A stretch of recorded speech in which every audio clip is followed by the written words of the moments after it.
pledge allegiance to the flag of the United States of America, and to the republic for which it stands, one nation, under God, indivisible, with liberty and justice for all. Good evening, board. Please join me in prayer this evening. Most gracious Heavenly Father, we thank you for another beautiful day in the Ozarks, and we invite you into these chambers tonight as we do the work of the city, but we request that all that work, all of our discussions, all of our thoughts and decisions glorify and honor you. Father, tonight we bring a lot of thanks for how you provide, how you love us, how you forgive us, but also for the city employees and staff, especially Kent and Greg, as they're recognized tonight for doing great work in our community, serving the citizens here. Father, we love you, praise you, in Jesus' name, amen. Thank you, Ted. Yours is louder. Madam Clerk, can we get a roll call, please? Fenton. Here. Denham. Here. Cooper. Here. Milton. Here. Rodriguez. Here. Howden. Here. LeBlanc. Here. Your Honor, you have a quorum. Thank you. Alderman Denham, would you please present Kent Edwards and Greg Robertson of the Utilities Department as the employees of the month for June 2022, please?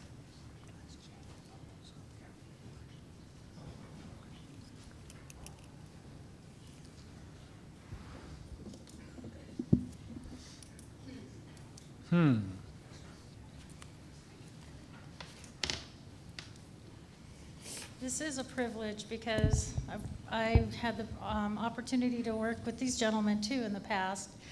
On behalf of the Mayor, Board of Aldermen, City Administrator, and City staff, it's my privilege to announce that the City of Branson's Service and Excellence Employee of the Month Award for June 2022 is going to Utilities Wastewater Treatment Equipment Plant Operators Kent Edwards and Greg Robertson.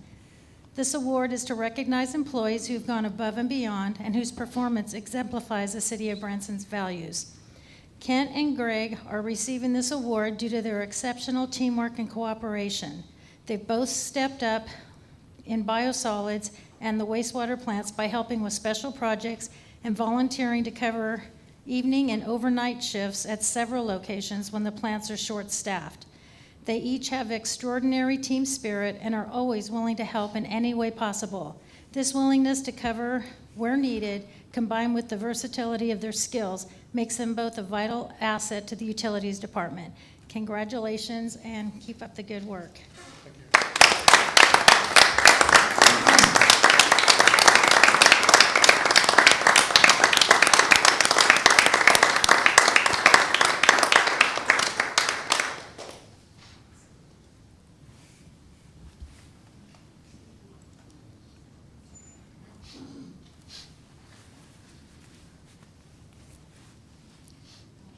Thank you.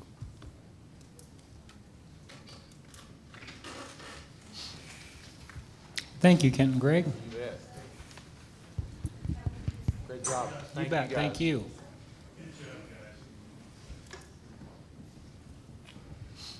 There's the backbone of our community right there.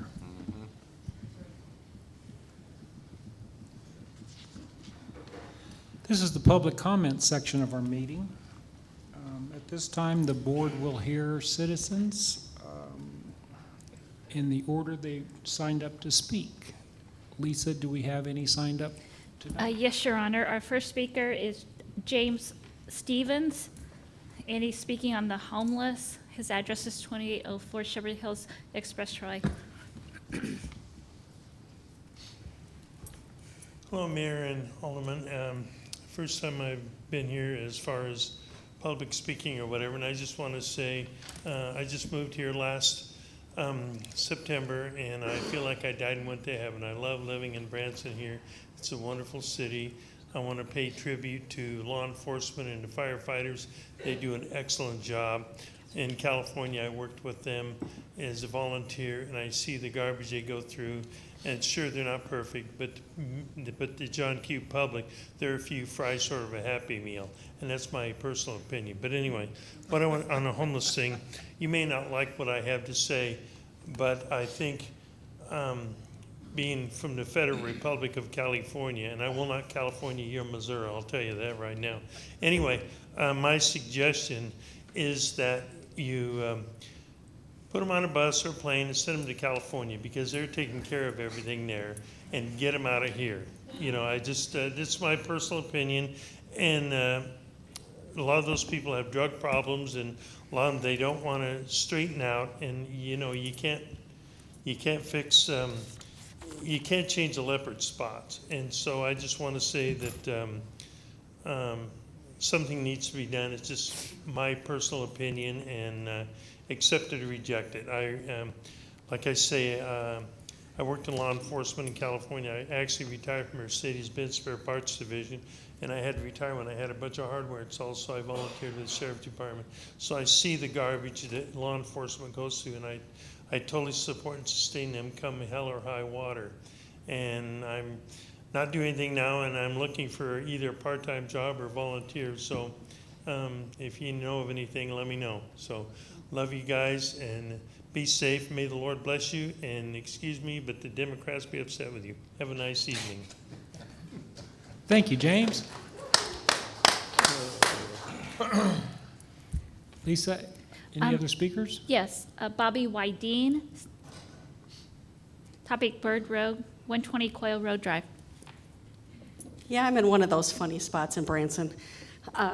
But I know Bird Road is not city, it's county. But if you could talk to the county, because I've done some patching maybe. Cody, would you say patching? It's a mess. It's pretty generous of you. Yes, it's just a mess. So maybe if you could talk to the county again, figure out what they're doing. But my main thing is to give a shout out to Cindy Shook, because I work for Head Start, and I'm the family advocate, and I was planning our end-of-year celebration with all our classrooms, our early Head Start and Head Start, and I went to go to the Recplex to rent a pavilion, and I found out since we're a school, we got it for free. I thought that was wonderful, so thank you. You made a great evening for our center. Thank you. Thank you, Bobby.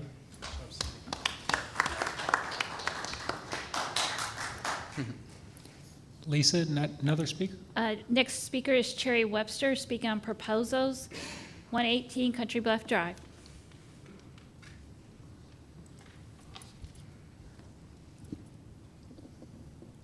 Hi, Cherry. Good evening. Over the last 2.5 years, there have been numerous proposals related to 3855 Fall Creek Road, Fountains on Fall Creek, owned by Dan and Mark Ruda and Kendall and Mike Combs. County regulations require a filter basin when clearing over 10 acres. In January 2020, Ruda and Combs ignored this regulations proposal. In March 2020, a 4,000 cubic foot filter basin was designed in the revised SWIP for the 52-acre DNR permit. Ruda and Combs declined this remediation proposal. In May 2021, after Mayor Milton's election, Dan Ruda declined attendance at a meeting to negotiate any kind of proposal. In July 2021, Dan Ruda proposed that the 100 Country Bluff homeowners pony up $750 each, totaling $75,000, which he would match and use to construct a detention pond. The POA declined this farcical proposal. Last month, at the May 10th Board of Aldermen hearing to extend the construction time for the sewer line to Fountains on Fall Creek, Kendall Combs spoke. Ruda referred to him and the 4 landowners as, quote, "We're well capitalized, and if you have as much money as Kendall Combs, nobody likes to spend it before they have to, including Dan Ruda," end quote. That sounded like Kendall Combs is the silent money partner none of us have seen or heard of since this project began in 2019. Mr. Combs himself stated, quote, "I'm pretty certain if this vote is no, they're going to still have problems for several years," end quote. That was the threat proposal. Did the big gun come to intimidate the city and the neighborhood? Consider this. The landscape has totally changed in the last 15 months. After 2 elections, there are 6 new aldermen, a new mayor, city administrator gone, city attorney gone, city planning director gone. All the facilitators of Combs and Ruda's circumventions in 2020 and 2021 have been replaced. How then will these new aldermen vote? Despite the threat, 4 aldermen voted down the agenda. By the time of the next hearing, May 24th, Mayor Milton had met with the 4 landowners who made another proposal. Milton presented that new shakedown proposal. Before I continue, I want to publicly apologize to Mayor Milton for my response to his presentation of that shakedown. I mistakenly took it to be his proposal, the city's proposed terms, and I was livid. About 2 days later, it hit me that I must have misunderstood him.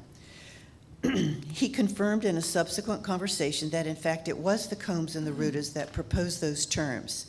The mayor responded to my comment at the hearing, "Cherry, I think you know better than to even suggest this board is part of the good old boys." He is correct. I do know better.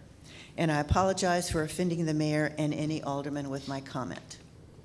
Now, returning to the shakedown proposal. This is nothing more than Ruda and Combs holding hostage the city and Country Bluff, using as leverage the flooding problem they created to demand 4 ransoms. The city's offer to pay for an upgraded detention pond wasn't good enough. Now the city is to override the alderman's vote and pay to put in the sewer line, and add the water line, and require the acceptance of the reduced 30-foot buffer. Now that, Alderman Cooper, truly is an example of some big kahunas on Dan Ruda's part. Kendall Combs, too. There's one more proposal on the table. Alderman Denham presented it at the May 10th BOA when she stated, quote, "Mr. Ruda could actually, if he really does feel sorry for what he's done, he could actually make his name look good again if he was to do this on his own without any extra tax dollars," end quote. This is the responsible adult proposal. So, what are the options and what are the ramifications? The responsible adult proposal will require the city to call their bluff. Kendall Combs and Dan Ruda will have to man up, take responsibility for their bad business decision. With their own money, they will have to rectify the flooding problem 30 they seconds. created and stop expecting the city, the neighborhood, MHDC, or HUD to pay for their infrastructure.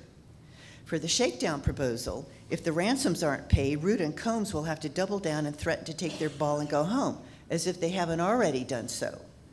The city would have to decide to cave in and pay the ransom demands. The city would also have to explain their about face after previously voting down the sewer extension, and then evaluate if they are now setting a precedent for future developers. A win-win solution is laudable, but is it possible? And it's not just the developer in the neighborhood, there's a third party to consider, the city.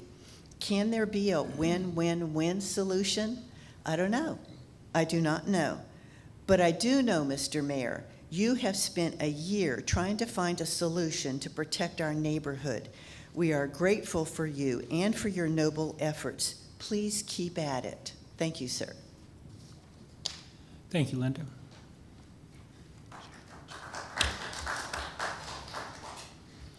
Linda, I'll just quickly respond by saying that we've had continued meetings, and right now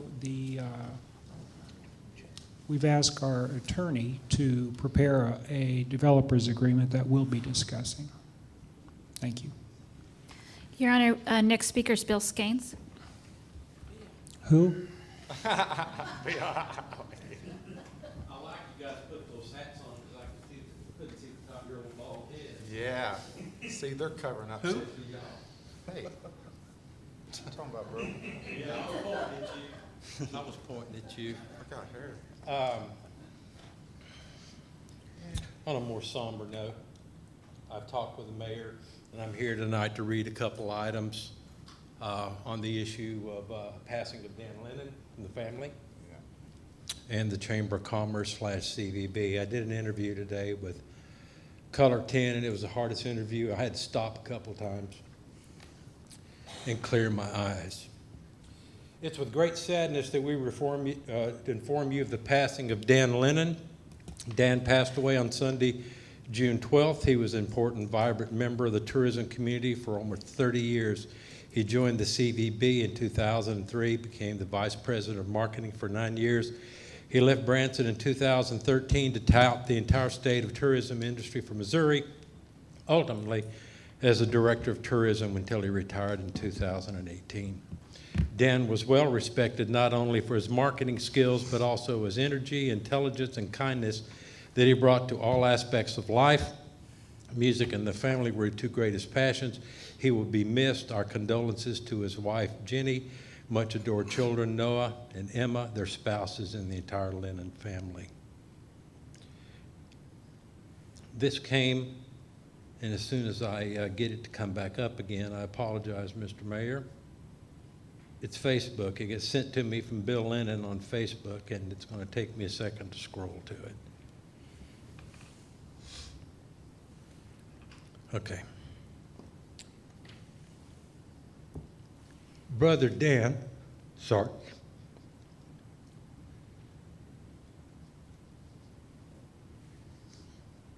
Passed away yesterday, one of the most beautiful humans to have ever graced this planet. His heart failed him. It never failed anyone else.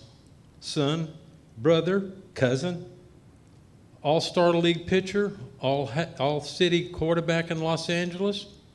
19 years of age, he became the head of the family. Because if you know, some moron shot his dad years ago. It brought the family closer together. All of his girlfriends wanted to marry him. A graduate of honors from UCLA, a hard-working man, straightforward actor, straight man, probably the funniest of us all, husband, father, uncle, rhythm guitarist extraordinaire, writer extraordinaire. On any occasion, he could make us cry and laugh and make us aware how precious life is. Oh, how he shined on stage. Accomplished marketing executive in the real world.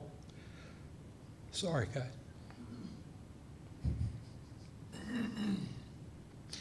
He was our moral compass, and I think that was true for all of us. How lucky we were to have him. He did not know how precious he was. We can't imagine a world without him. So proud of his kids. He was a second father to his kids. He misses him so. Godspeed, my brother. God bless Dan Lennon and the Lennon family. Sorry. Thanks, Bill. Bill, thanks for getting up. I did owe those remarks, and he definitely was a great man from a great family, so I thank you for getting up and sharing that. Mr. Mayor? Yes. Yeah, I'll echo that. His only son, Noah, was one of my best friends growing up, and just the impact that he and his entire family had, and maybe we can look at how we honor the Lennon family going forward. That'd be great. I know I had the privilege of working alongside Dan on several committees. Everything that Bill just said, I would echo. Just a straight-up guy. I would like to ask all of us just to take a moment in silence.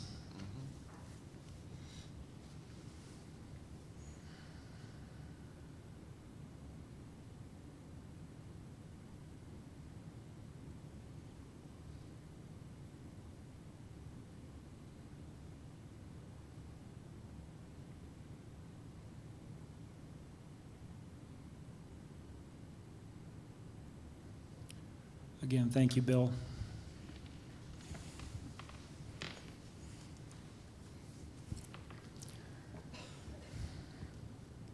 That's all of our speakers that we have tonight. Thank you.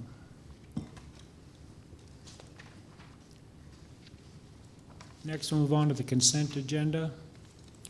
Are there any members in the audience wishing to pull down any item on our consent agenda this evening?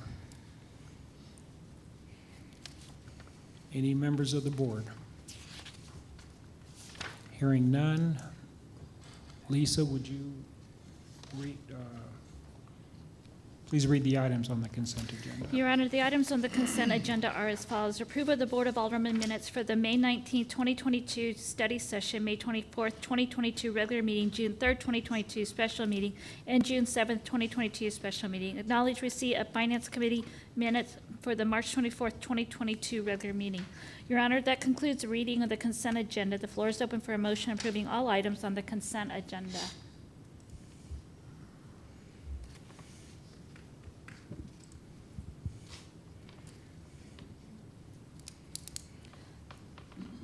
We have a motion and a second. Is there any further discussion from the board? Hearing none, let's vote.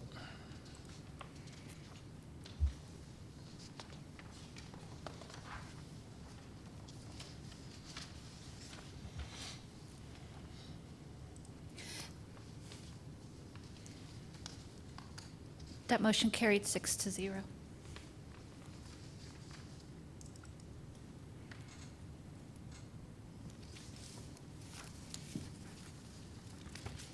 Your Honor, the next item is a discussion regarding Board of Aldermen study session dates and times.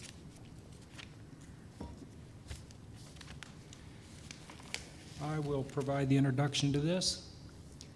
Have a new board, had different discussions with some of them regarding their schedules. So we wanted to have an open discussion in public and address maybe making a few changes to the Board of Aldermen's schedule. The first item that I'd like to address is our study sessions. We typically have study sessions on a Thursday and Board of Aldermen meetings on a Tuesday. And I was asked to get some input on melding those two together, having a study session on the same day as we have Alderman meetings. The study sessions would begin at 4:30 prior to our 6 o'clock Board of Aldermen meeting. Any alderman want to address if that would work for your schedule? If you would like to hear a different proposal, you guys run the board. Oh, and gals. I know when we talked about adding the second meeting, it was going to be, Thursday, Tuesday, plus if you're on, various committees, you had those meetings. And so I, for one, expressed interest in, if, I'm fine with the additional study session, but for me personally, and I don't speak for the board, but for me personally, doing them at 4:30 before our Tuesday meetings would be easier for my schedule as far as taking away time from my business. So that was my 2 cents on it. Great, thank you. I agree with those times. I think it would be better time spent having them both together. It would also provide the opportunity if the public wanted to be able to attend the study session and listen, then they could, knowing it's on the same day as the Board of Aldermen. So I am in favor of that. Thank you. I agree. I like it. Good. Making them all in one day. Yeah. Okay, so first question is, when would it start and how do we notify the public of this change? Well, my only comment about that is, as Chuck continues to fall down in his seat, he's actually the one who had brought up having 2 study sessions a month. We need it. There is a lot of issues. We had an incredible retreat, which brought up all these items. So I think we start as soon as we can. Start at the next Tuesday's Board of Aldermen meeting? Lisa, you okay with that? Chief's got something scheduled. Oh. Sorry, I can't. Are you okay? I don't Come on know. up, Chief. We have a pre-scheduled item, and Chief has it, and I'm not sure that would do to his speakers if we can get them moved. Oh, That was one concern. We have some others we're that here we'll to have work to. with you. Exactly. June 23rd, we're set to talk about panhandling and homeless issues in town. And I have people from outside the organization coming in. They're the subject matter experts. They're working actively on the problems now, and bringing them in on a Tuesday instead of a Thursday. One of the speakers, Marietta, and I think everybody probably knows her, she schedules about 3 months out, so getting Okay. her was hard So anyway. then, what I'm hearing you say is you're okay with us changing the schedule. However, let's make an exception for June 23rd and If we keep could- that a study session. If we could keep that for the speakers that will be in front of you on the 23rd. Thanks for sharing that. Lisa, you'll make that happen? I sure can. That would make our first meeting starting July 12th, which is the second Tuesday meeting. So we would actually start it in July, if that works, and start a study session at 4:30 and move them at that date. That'll work fine. So July 12th, if we can keep the June 23rd study session. 23rd meeting that work? We can Jason, get did you a, get all that? we'll get that out. Thank you.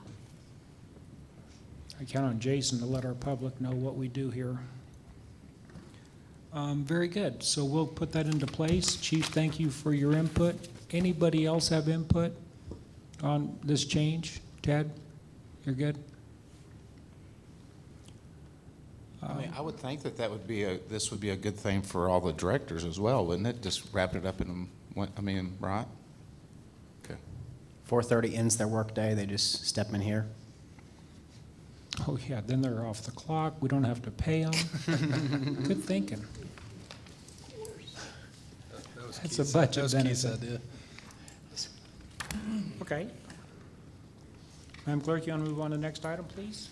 Madam Clerk. Your Honor, the next item is a resolution for the appointment of the alternate to the Tri-Lakes Biosolids Joint Municipal Utility Commission. The floor is open for a motion adopting this resolution.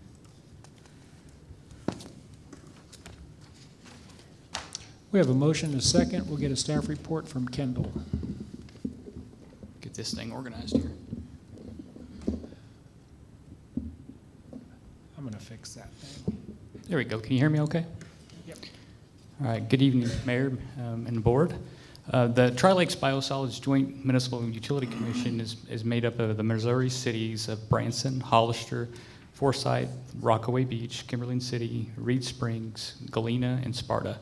In January of 2021, the commission formally assumed ownership and responsibility for operations of all county-owned biosolids dewatering and drying facilities located at Branson and Hollister wastewater plants. In accordance with the cooperative member agreement recently signed by the commission member cities, each member shall appoint by resolution or ordinance one primary representative and one alternate who will serve on the commission board of directors.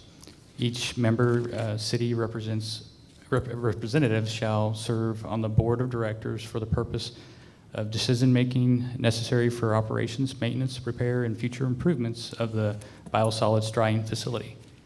Each member city shall have one vote in matters concerning decisions made by the board of directors. Each primary representative and alternate shall continue in office until their successor is appointed by the member city and qualified by the commission.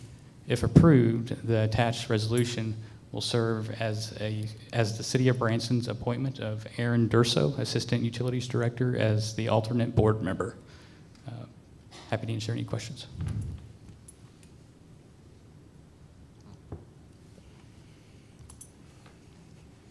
Anybody in the audience wishing to speak to this? Any member of the board?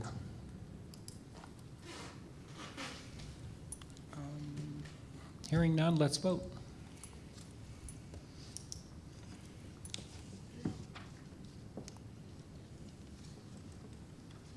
Your Honor, that motion carries 6-0. Thank you, Kendall.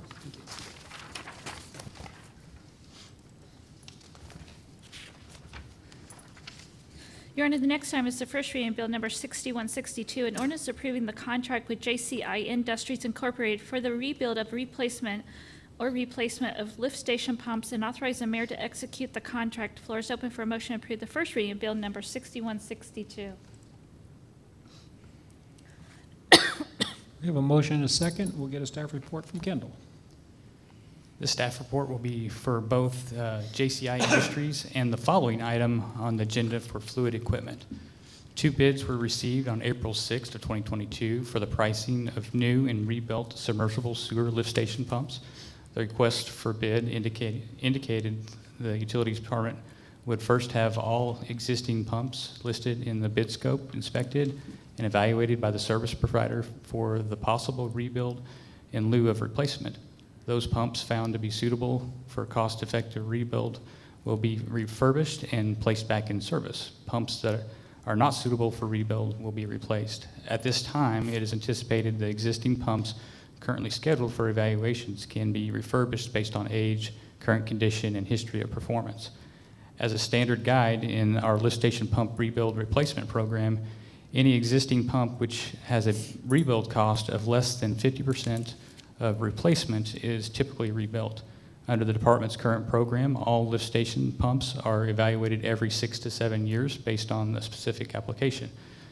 A good quality lift station pump can typically be rebuilt 2 times in its life cycle and have an expected lifespan of 18 to 21 years with proper maintenance.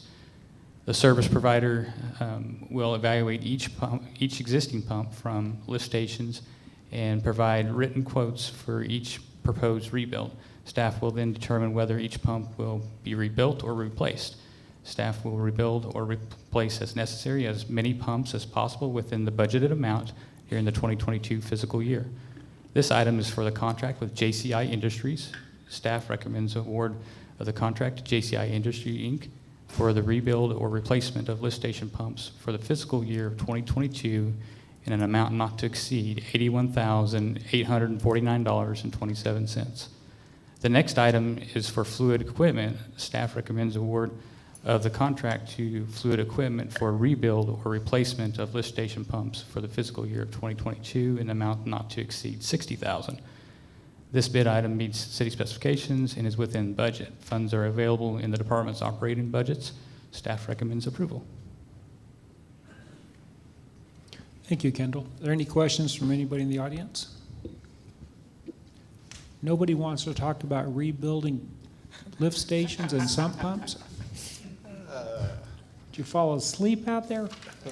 Any questions or comments from the board? Kendall, you did say these were in the budget. Correct, yeah, Funds are set aside. we've actually budgeted $155,000 for 2022. The total amount for both contracts is $141,849.27. Very nice. Hearing no questions, let's vote.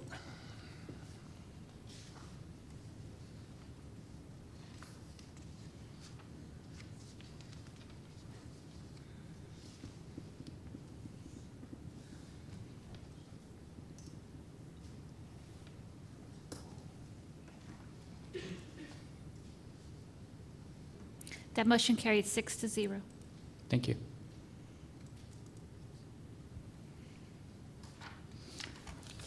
Your Honor, the next item is the first reading Bill Number 6163, an ordinance approving the contract with Fluid Equipment for the rebuild or replacement of lift station pumps and authorizing the mayor to execute the contract. The floor is open for a motion approving the first reading of Bill Number 6163. We have a motion and a second. And you've already given the staff report. Do you have any additional questions? Harry? Keep it flowing. Any questions from the board? Hearing none, let's vote. Keep it flowing. That motion carried 6-0. Thank you.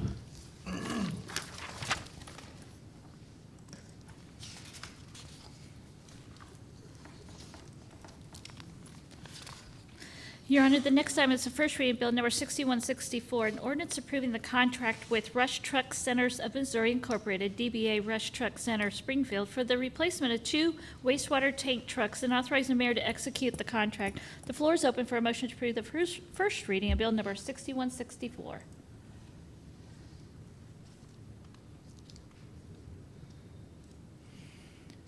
We have a motion and a second, and a staff report from Kendall. The Utilities Department requested bids on March 1st, 2022 for the 2022 approved capital items for the scheduled replacement of 2 wastewater tank trucks. The 2 tank trucks include, 2 tank trucks, units 212 and 276, are used for the transport of liquid biosolids to the regional drying facility and various pumping needs in the city wastewater system. Currently, the new trucks are scheduled for production in the summer of 2023. Both vehicles have reached the end of their optimum use. Unit 212 has a total of 248,731 miles, and Unit 276 has a total of 140,276 miles as of the end of April 2022. Both vehicles have reached their maximum replacement score.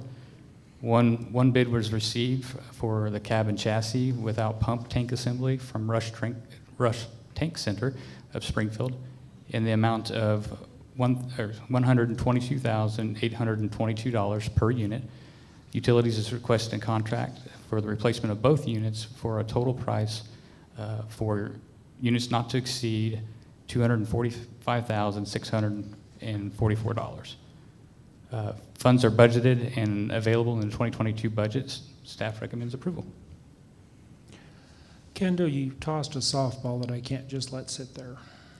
Unit 212 has 248,000 miles, and 276 has 140,000 miles. Doesn't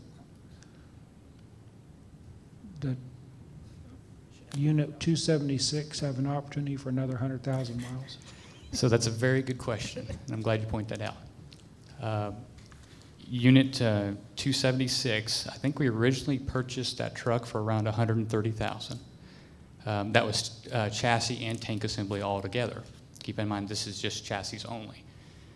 That Unit 276, I believe, if I remember correctly, we have spent over $80,000 in maintenance on that truck.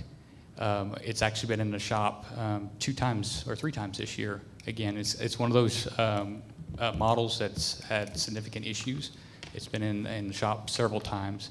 So we're well beyond even 50% of the value of that vehicle. We've spent, like I said, over $80,000 just rebuilding the truck engine because of the failures that it has. So that's why it does seem like it could go another 100,000, but I think we'll spend another 100,000 just to get it to go 100,000. $1 a mile. Any questions from the audience? Questions, comments from the board? No. Hearing none, let's vote.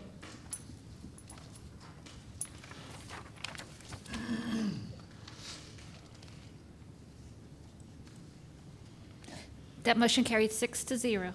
Thank you, Kendall. Your time has expired. Thank you. Great, great job. Your Honor, the next item is the first reading of Bill Number 6165, an ordinance approving the contract with Lifestyle Contractors LLC for the sale of real estate located at 300 South 6th Street and authorizing the mayor to execute the contract. The floor is open for a motion to approve the first reading of Bill Number 6165.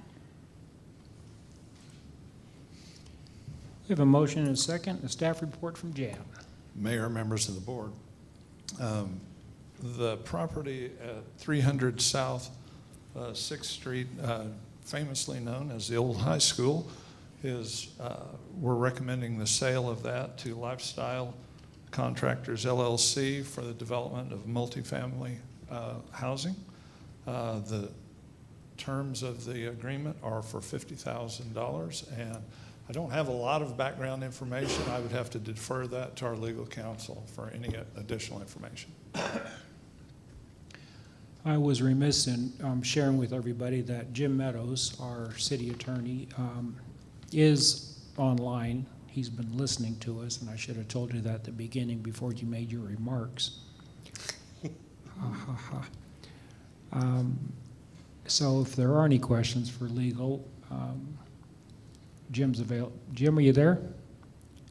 I am, Mayor. I'll make sure I wasn't fibbing. Oh, look, there you are. Back from vacation. So, if I may give a brief overview, we're selling this property for how much money? $25,000. Why would the city pay, or $50,000? Well, went up, inflation. Why would the city sell a piece of property for $50,000? You don't know. This will be important for the media to hear, so we don't get. You know? Carl knows. It is loaded with asbestos. We've had this property, city has owned this property for many, many years.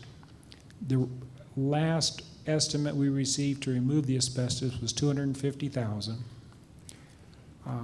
The property, in addition to the property being filled with asbestos, it's currently an eyesore. I think it's a safety hazard. It's time to move on. We have tried, and I wouldn't be able to guess how many times we have put out for an RFP trying to find a developer to buy this piece of property. More times than I could count. We've had a couple come to the table over the years. Nothing panned out, and this board, after being thoroughly reviewed on this, we feel that what seems like a low price of $50,000, we feel it's the best decision for our city. It'll get rid of the blight, the eyesore, and bring in some much-needed multifamily housing. Anybody in the audience have any questions with what I just said? No? Thumbs up?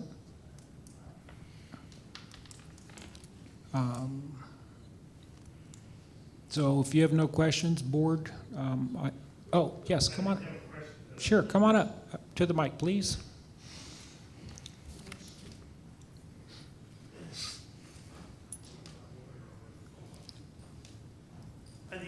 I think that's a great idea to get rid of it, and that way let somebody else deal with it who's going to clean it up, and that way it's less of an issue with the city. Thank you So, very much. You're doing a great job. Your Honor, Yes. could, for the record, that's James Stevens. Oh, Thank you. yeah. When we have people come up, we need to state your name.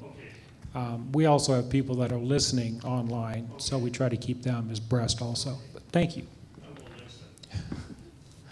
Okay, but for now, you have to go stand in the corner. Ralph? Yep.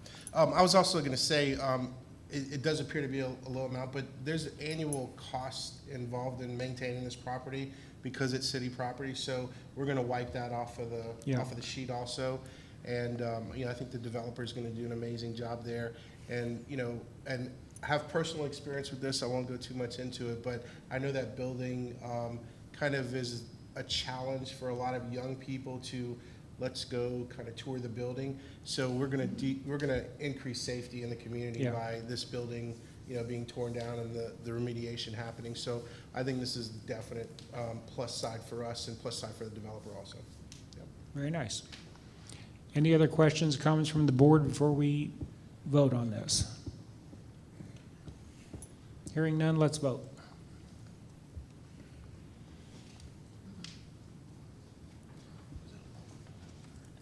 That motion carried 6-0.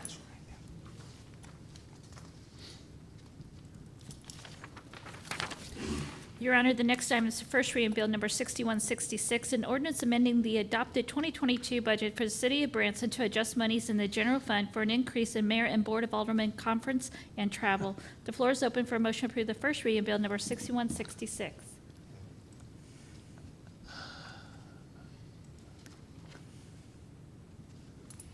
We have a motion and a second, and we'll get a staff report from Jan. Mayor, members of the board, last year during the budgeting cycle, you reduced your budget, normal travel budget, from $45,000 down to $2,500. And this body determined that that just was insufficient for considering you've got new members of the board to go to different conferences and things like that. So we are recommending that you increase that budget by $22,000 to an amount of $24,500.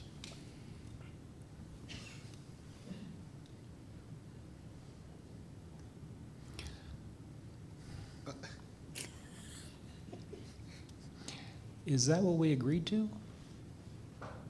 That was what was asked at the study session, yes.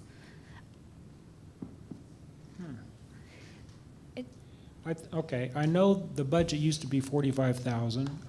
We cut it down to $2,500. And we had a couple meetings for the MML and NCL. Yes. And then we discussed, instead of paying for everybody to go, I think we kicked around the idea of maybe sending up 2 people and having them report back to this board. Anybody else?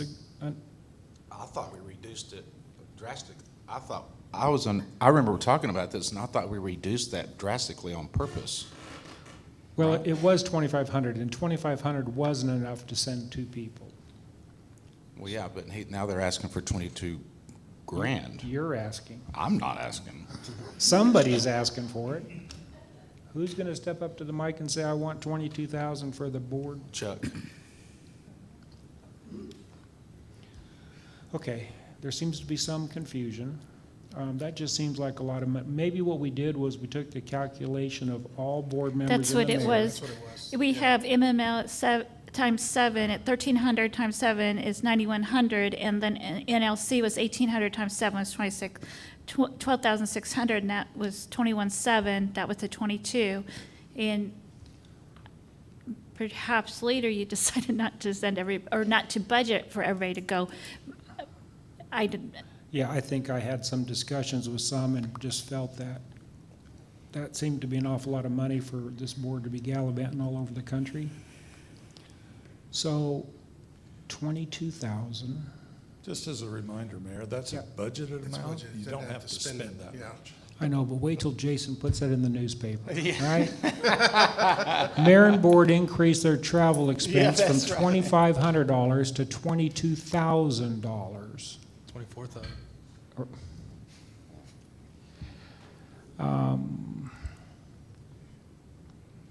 if you're interested in the board to just go 2 to each, that's what I'm hearing. Any alderman want to speak up? Yes. You know, I take this very seriously. There's been a lot of discussion in the past about sort of, I wouldn't say unlimited, but pretty freewheeling travel from some offices within the city of Branson. I'm very uncomfortable with that. I do find a lot of value in getting together, and like we had our retreat the other day. But I just wanted to let the citizens know that whatever amount that we spend, I think it's really important to be fiscally responsible. We're not going out and having steak dinners or anything like that. So I just wanted the public to know that because it has been a discussion in the past. Yeah, no, I agree. I wouldn't be talking about increasing the travel at all if we all didn't feel the value of what we will bring back to the city, for sure. Would the board like to amend it to only be 2 people and be that restrictive? Or do you, 2 people to go to each of those 2 MML and National League of Cities? If that was one, it would be $6,200 versus the amendment of 22,000. But that would just limit to that number of people pretty tight in case there's Yeah. extra travel expense. We don't know what motel you end up staying at. That's just an average in some of those. Could it be a hotel and not a motel? Yeah, we could do that. I hate doing this on the fly. If want to agree, can we maybe, would the board feel okay if we change this, amend this to 15,000? Or 10,000?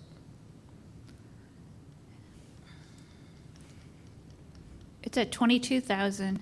Would the board feel Why don't- comfortable? Let's just have an open discussion. How does the board feel?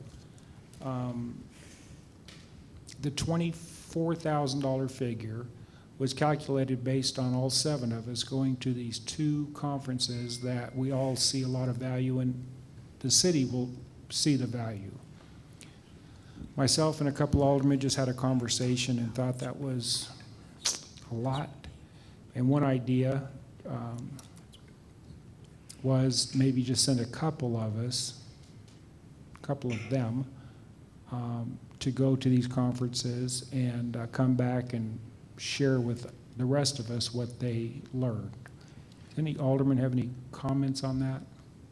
Mr. Mayor? Yeah. So it's Missouri Municipal League and National League of Cities, those are the Yes. 2? Yes. And do we know the locations of those? Yeah, fortunately, the National League of Cities, which they have all over the country, this year is in Kansas City.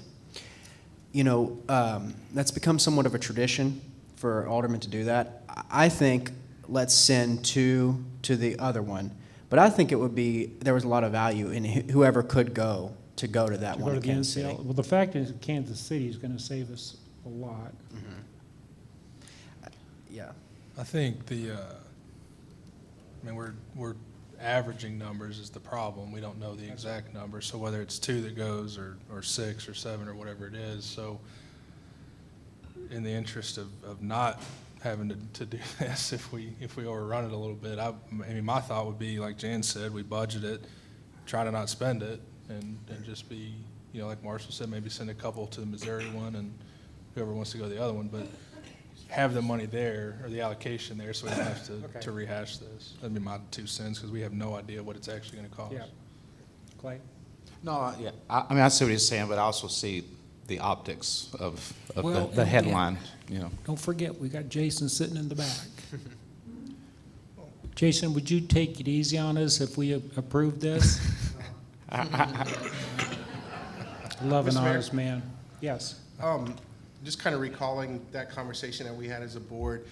It was like to the event that was in Columbia, that was the one that we had talked about sending two to, and then leaving the other two open for maybe more to go, because, I mean, we definitely have 3 new members on the board, and then some that may or may not have attended before.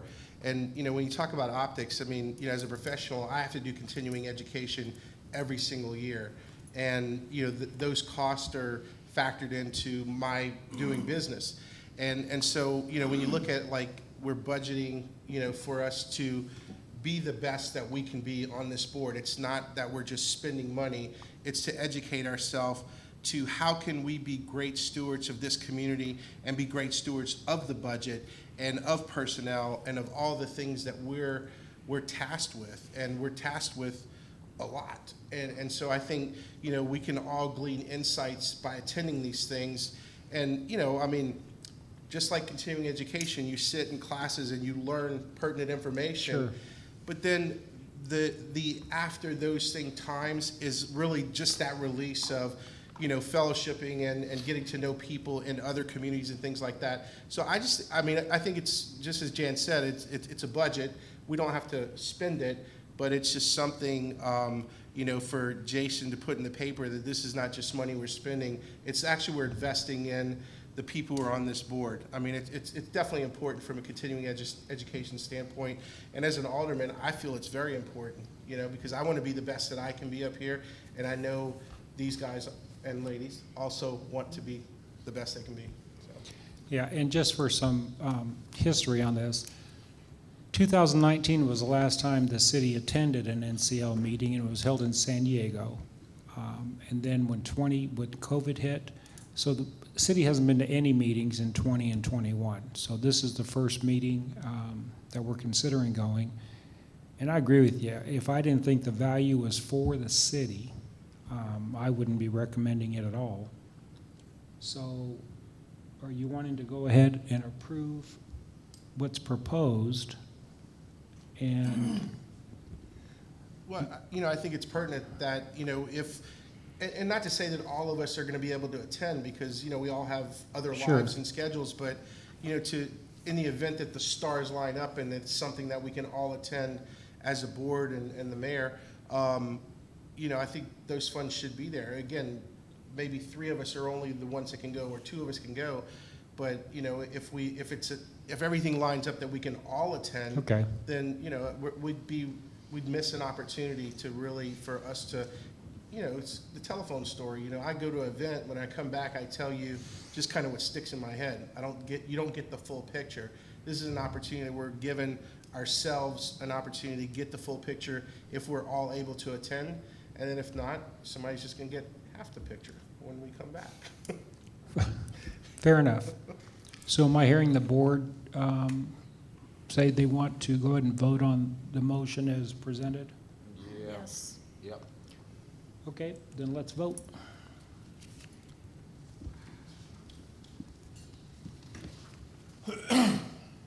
Stop.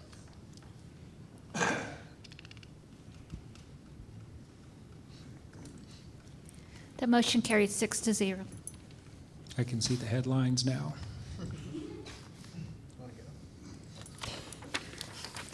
Your Honor, the next item is the reading of Bill Number 6167, an ordinance amending the adopted 2022 budget for the City of Branson to adjust monies in the Tourism Fund for a payment to the Branson, Missouri Regional Airport Transportation Development District. The floor is open for a motion to approve the first reading of Bill Number 6167.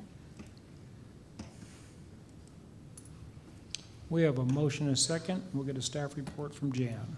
Mayor, members of the board, the city has a pay-for-performance agreement with Branson Regional Airport, and based on the number and traffic counts from last year, July through December, That payment total comes to $35,110.64. Staff recommends approval of this. Well, it also says in here that this follows the board's past practice related to this agreement. It should be noted that since July 16th of 2010, so over the last 12 years, city has paid $3,293,000 to the airport on that reimbursement agreement. So what's in front of us for now, this is for 6 months, correct, Jan? That's correct. There was very little traffic on the second quarter, but it's for the entire half year. Do we know who is monitoring, who's overseeing that, how they're doing the calculations? It's managed through the finance department. I can get more specific details for you if you'd like. You know, that may be worth reviewing and looking at, because I know at one point, or when this originally it was approved for the inbound employments for Branson. And I know for the first several years, they really tracked that real close. Did you have something? Well, yeah, how long is this, how long are we obligated to this agreement? And what is the return on investment? Because that... Return on investment is going to be tough, because when this was originally approved, it was approved to reimburse the airport at $8.25 per deplanement. Mm-hmm. So everybody that got off the plane at Branson Regional Airport, the city paid the airport $8.25.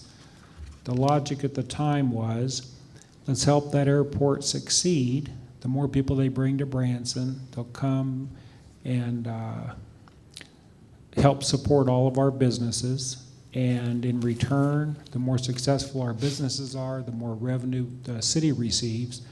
And so that was a mathematical calculation saying that it was worth the $8.25. I don't know how long that agreement was for. Can we find that out? I'd be interested. So, I mean, what you're saying is in the last 12 years, we've written a check to them for over $3 million, and I'd just be curious to know, Yeah. what we get out. I mean, Is that commercial flights only, or is that also people that, like when Clay flies his private jet? Does I that think we count? pay every time Clay lands. Yeah, my private jet's excluded.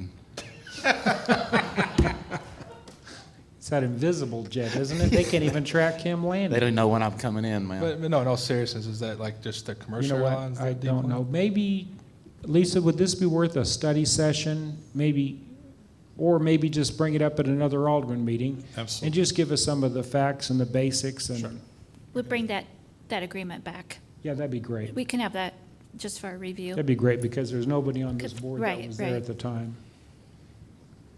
Mr. Mayor? Yep. You know, my concern is, I think there's value in being a micropolitan area where all the surrounding cities add to what we have. The concern I have is that we may be paying people to go to places that are outside of the city limits of Branson. The tax district. Yeah. Yeah. Okay, well, we'll get some facts and have that presented in another meeting. We'll do that. For now, the motion on the table is Oh, the and Mayor, fact. I'm sorry to interrupt. We are asking for a double read on that just because of the timing. You haven't got the payment. first read yet.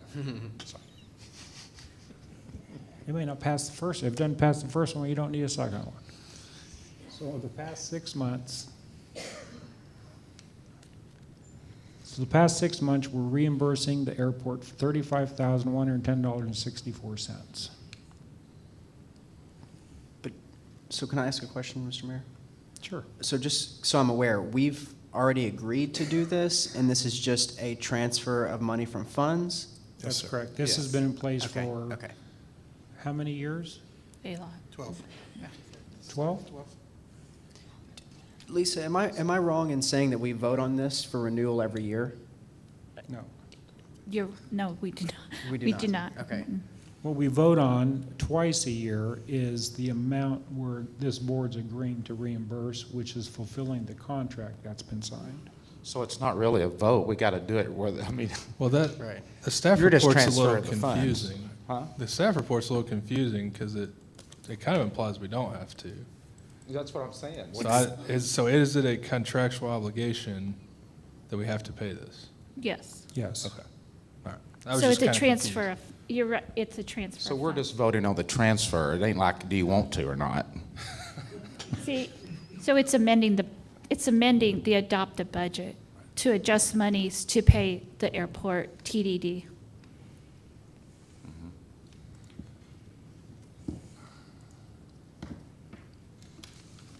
So it comes to about 4,255 passengers over 6 months is what this dollar amount translates to.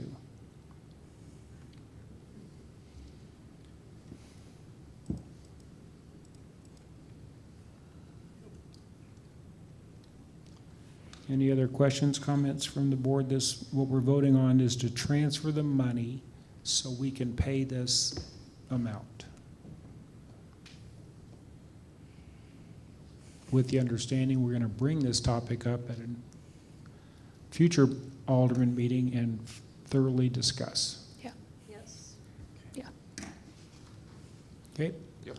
Saying all that, you ready to vote? Yep.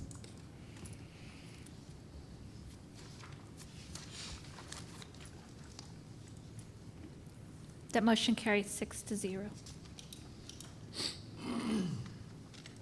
Nope. So now they want a second vote. So Jan's requesting to have a second read on this approval. The purpose is, So we can get it paid before July 1st. oh, it's due July 1st. It's a good reason. Yeah, that's a good reason. So anybody in the audience wishing to address the fact that we are about to vote to have a second reading on this? Any members of the board? Yes. Just curious, why wasn't it brought up 2 weeks ago so we wouldn't have to do this? Part of it had to do with the timing of the turnover in the finance department. Okay. Okay. Do we need to have a motion before this Yes, discussion? please. Right here. Yeah. You mean to make the motion? Yep. Your Honor, I move to read Bill number 6167 for its final reading due to timing of payment. Is that the motion second for our second read? That's correct. Mhm. So we have a motion and a second to have a second read. Any discussion from the audience? Any discussion from the board? Let's vote.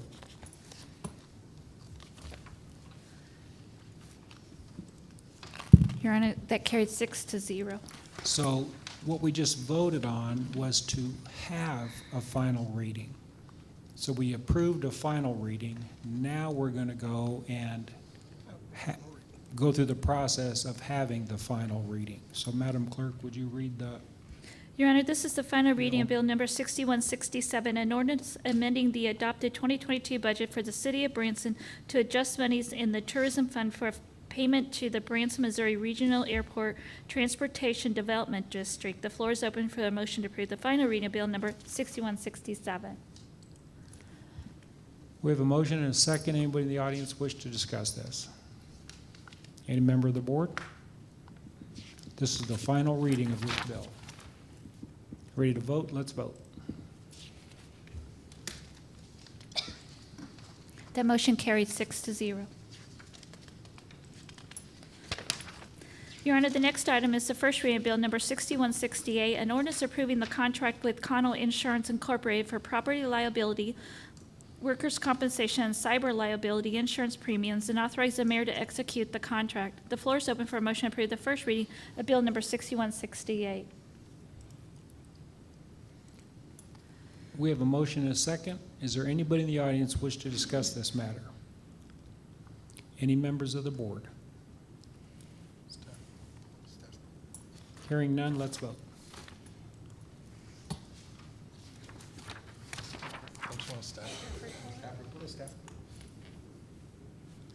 What? Oh, staff report? And I thought we were moving along swimmingly. Okay, how about a staff report from Jan? I didn't want to interrupt. You're just going to stand there and see how long it looks. Mayor, members of the board, this is a renewal of our property liability, work comp, and cyber liability insurance. We're estimating at this point the $956,015. When I say estimating, simply because we don't have the final numbers in for the cyber liability insurance. That policy, those policies are becoming more and more difficult to get. Our broker has told us essentially, if you don't have one already, you're not going to get one. So it's a good thing that we've got one. We increased the value a couple of years ago on that. But we're sticking with Tokyo Marine as our property and liability coverage carrier, and then Missouri Insurance, or Missouri Mutual for our, Missouri Employers Mutual for our workers' compensation. Our experience mod for our work comp has dropped a little bit, but we still have some work to do. You notice that we did get a refund a couple of weeks ago with respect to the work we've done for safety and things like that. So we're making headway, but we still got a ways to go with that. Staff recommends approval, and I'll answer any questions. Okay, where was I? Any questions or comments from the audience? Any questions or comments from the board? I have a question, Mayor. Sure. So this is all through Connell, and then they just sub out for the different things, correct? That's right. What is the reason for the hard time getting the cyber insurance? Because of all the ransomware attacks that have hit all the municipalities across the United States. I mean, it's typically speaking, when you're talking about cyber attacks, it's a matter of when, not if. Yeah. And so I have to hand it to Chad. He's got constant training on this stuff. We're going through being very vigilant with respect to keeping the bad guys out, and he's done a great job with that. So it's basically these companies they're not wanting to take that risk because they know they're going to probably get hit with it. Exactly. I mean, it's a Lloyd's of London policy anyway, so Yeah. it has to be pretty specialized. Okay. Yeah. Any other questions or comments from the board? Hearing none, let's vote. That motion carried 6-0. Your Honor, the next item is the first reading of Bill Number 6169, an ordinance approving department head salaries. The floor is open for a motion to approve the first reading of Bill Number 6169.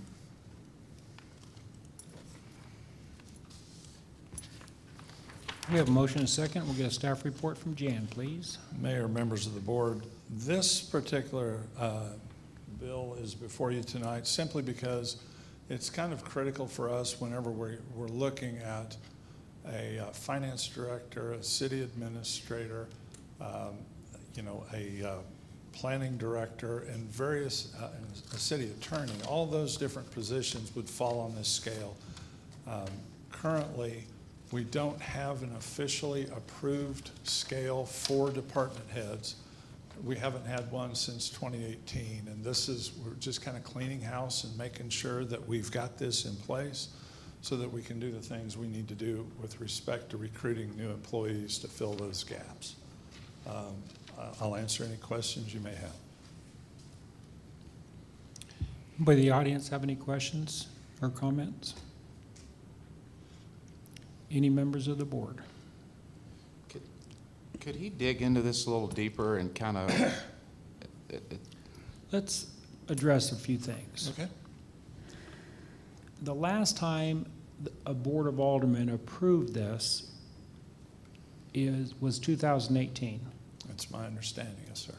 And there's been increases over the last 3 years, 19, 20, 21. That's right.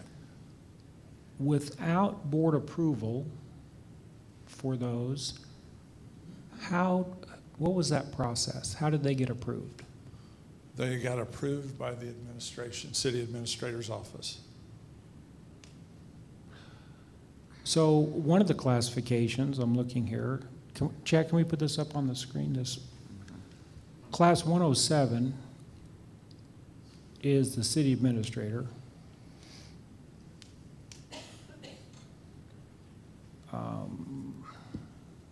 I'm thinking that's a typo.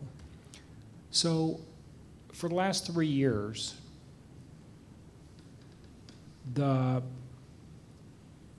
city clerk, the city attorney, and the city administrator report directly to the board. That's right. And the board hires and fires those three positions. And I'm assuming the board is also responsible for increases for those three positions.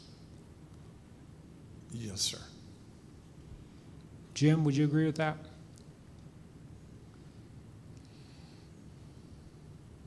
Yes, Mayor, I most certainly would. You are correct. Thought I caught you sleeping. So, what I'm hearing is, I know as an alderman for 2 years and as the mayor for 1 year, I was not involved with any discussions of the city clerk, city attorney, or city administrator receiving pay increases. So what I'm hearing you say is the city manager has approved his own pay increase? He authorized that. The staff, he directed staff to increase it based on what the calculations were for what had been proposed. And the increases are a couple ways. One is cost of living, right? Another one is based on merit or performance. That's right. I'd like to talk about the merit and performance, because I'm really not clear on this one. When I was an alderman, first-year alderman, I understood that the city administrator, city attorney, city clerk reported directly to the board. It came up time for their evaluations, and so when I asked what that process was for the board to evaluate, the answer I was given was the board does not do the evaluations, the mayor does those evaluations. And so for my first 2 years as an alderman, I wasn't involved with any of the evaluations. Well, last year was my first year as mayor. So we come up for evaluations, and I asked the question about who's doing the evaluations for the city attorney, city clerk, and city administrator. And in discussion, I was told that sometimes the board does it as a whole, sometimes the mayor does it. So as a side note, that needs to be cleaned up. But so this past year, in 2021, those three positions, there was an evaluation sent to the 6 aldermen and myself, the mayor. Then when the evaluations are completed, the pay schedule is based on, I'm going to say, a point system. You get so many points in all these different categories, you get so many points, and that equals 2%, 2.5%, 3% raise. That's right. When those evaluations were all sent back, I'm assuming, Jen, when they're sent, they get sent to you. Right. I compile them. That's all I do. You send them out, they come back, and you do the math. Right. So when you do the math of all of those, you come up with a number, and that number then says what the merit would be. That's right.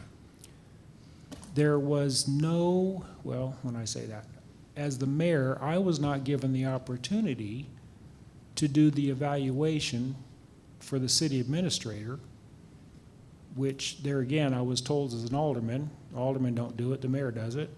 So last year it comes up, and it's time to evaluate the city administrator, and I, as the mayor, I didn't have an opportunity to evaluate the city administrator. That's right. The city administrator requested all the information on his performance evaluation. I gave it to him.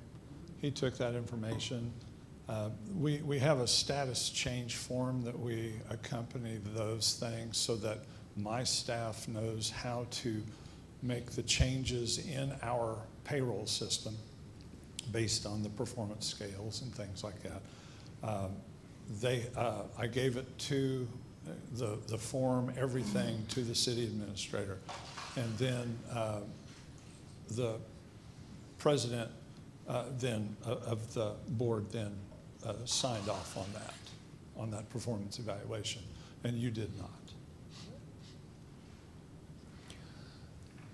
So the city, when you gathered all this data, you provided it all to the city administrator. Well, it was his request. That's right. So you did what you're supposed to do. You provided the city administrator with all that information.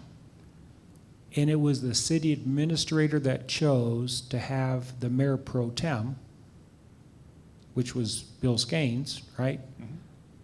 Do Stan's evaluation, or city administrator's evaluation. And when I say do, when you say do, that to me, I interpret that as deliver, to actually hand it to him and go through it. With Sit down and go through it. Yeah.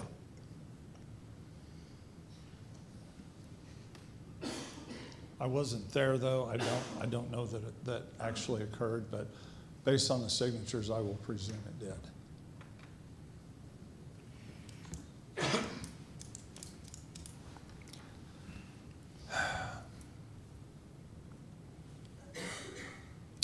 I've also been informed that when you had sent the evaluations to the 7 evaluations out, and you received those back, and you totaled them all up to come up with a number. That's right. And then you provided those to the city administrator. That's right. When they were returned to you, did that number change? Yes, it changed subsequent to the initial delivery of the evaluations by the individual aldermen, yeah. So I guess I have several concerns. One is the fact that when you presented this to the city administrator, when they were returned, the numbers had been increased. The scores. The scores had been evaluation scores, yeah. increased. And there was no evaluation, no sit down, go through well, except maybe for the pro tem. I want to be on record and say that that's very bothersome. I wanted to bring this up in the spirit of this board of full transparency, that things that we know, we want the public to know. It does not set well with me, and I would like to take a breath and listen to other aldermen of their thoughts. Yes, I'm glad that we're being transparent, extremely important. This list up here, the only person that's a 107, only position that's a 107 is our city administrator. I think it would be very informative to put up the 2022 department head merit pay plan. It would have been nice if we could have had them side by side, because it shows the increase that was approved. Chad, there's another exhibit in here on the department head merit pay plan. And what Ruth was saying was these are listed by class also. So if these classes, and I don't think there's a way you can do it. Because once you put up this next exhibit, it's exhibit 1, then we won't be able to know which numbers reflect who, but I guess we can refer back to him. Oh, He's trying. look at you. There you go, Ruth.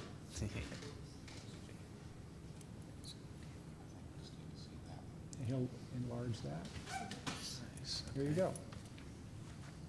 So there's quite a difference in the class increase for the one position that the public needs to be aware of. That was put in there by design, simply in the effort that if we ever had anyone with a long tenure would never make more money than the city administrator, would never be compensated at a higher rate than the city administrator.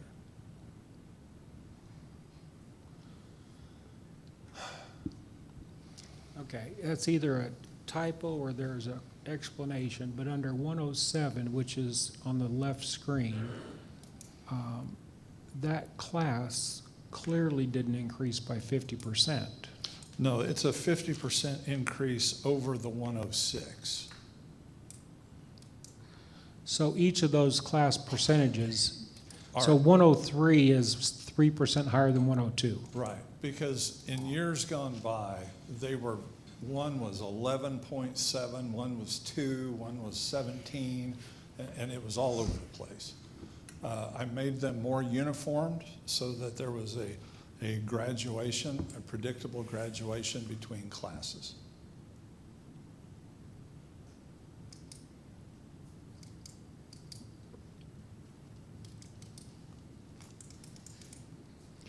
Any other comments from the board? Yep, Mr. Mayor. So, Jan, are you proposing today, in what we're about to vote on, cleanups to a lot of this stuff? Is that what you're asking us to vote on today? In other words, the process by which a city administrator can't do this again? I would highly recommend we do that, but that is not a part of this in itself, simply because of, this is just the pay scale so that we can then, like we need a city attorney, class 105. I'm telling you, when we're looking at a salary range 97,000 to 146, it's going to be a challenge fitting a city attorney within that salary range. That's part of the reason why I want that kind of structure, so that we can find leadership for those kinds of roles. And that's all I'm looking for tonight. Okay. And Yeah.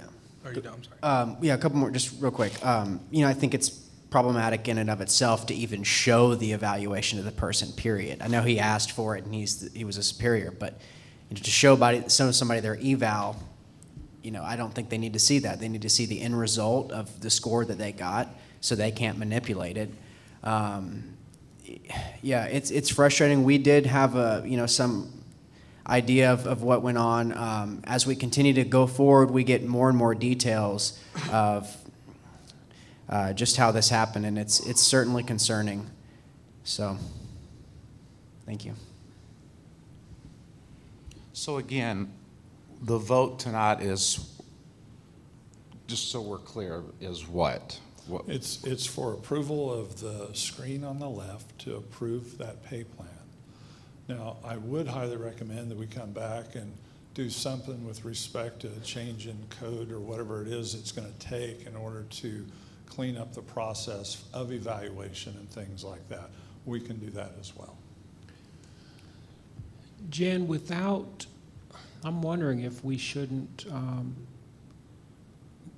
move this to HR to have a discussion at that level, because I don't know how fair it is to ask this Board of Aldermen to agree to the entry and the max without having any previous information.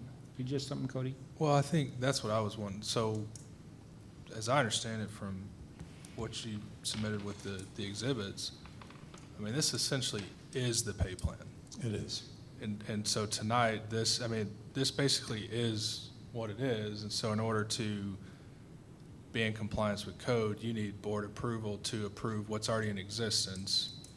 Whether it should have been or not is a different discussion. But I think we got this letter. Oh, yeah. And I thought it was I read it before the meeting. I thought it was an entry. I think we all got it. But what we're not voting on is, or what's not included in this, is my understanding, is we're not voting to increase anybody's pay. In other words, if you fit in one of these classifications, you're already somewhere in this pay scale. That's right. And nothing we're doing tonight increases that pay. No, there's no pay raises associated with this. This is simply an establishment of a structure. Or maybe state another way, sort of cleaning up what's been established by us actually approving it. Up until 2018, I would submit that, or actually even past 2018, I would submit this along with all other employee classifications. I would submit that for inclusion with the budget book. It was always stripped out. So in that respect, you know, this is just kind of a cleanup of that process. It should have been in there, but it wasn't. So this used to be in the budget, the annual budget book. Right. And the board would then vote on it every year, When did it stop being printed in the budget book? 2018. The last year this was approved, basically. Yeah. Do these figures up here also represent, I know there was a discussion about caps for the salary caps. It does increase the caps as well. The caps, And let me be clear. Sure. The increase on the caps simply stems from annual increases based on cost of living increases and things like that. So it takes, anytime we get a cost of living, it takes the whole scale and moves it up. Like if we get a 2% raise, the entry level goes up 2%, the cap goes up 2%. This is an increase of the 7% that all employees got for 2022. Now, understand, directors only got a 4% increase, but to keep from having compression with the lower level positions, we increased this level to 7% as well, by 7%, I should say. but while there were caps, you were allowed to exceed the caps based on the cost of living increase. As long as there was a cap in place, in this example, the director would not receive additional income based on a merit increase, a performance increase. In that regard, if the cost of living, if a director was at the very top of the scale and the cost of living went up 2%, that's all the director got. Yes. Right. But does this reflect, in addition to the cost of living exceeding the cap, does this include the merit performance percentage increase above the cap? No, sir. This is strictly, if you take the cost of living increases clear back to 2014, 15, Sure. whatever, you put the cost of living increases, that's what this scale represents, the cumulative amount of that, not the merit. The merit fits within that. So let's say, for example, I'm in a class 102, and compensation was at 90,000. Okay, if I get a 3% increase, that would be a $2,700 raise. So that's all that is. That's within that scale. That's all it is. And so if I get those over a number of years, then when I cap out, theoretically, I should stop right there. Only thing that would allow me to get a pay raise would be any kind of cost of living increase. That's correct. So I guess that's what I was asking for, Yeah. the distinction. Once you do cap out, it used to be where you could still get your cost of living increase when That's you're right. capped at the top, but you weren't receiving the merit performance increase. That's right. And that was my question. Do these include that merit performance increase? Yes. They are in there. So if you cap out at the 126,039, you're done, except for cost of living increases. So okay. So today, the class 100, the cap is 126. That's right. And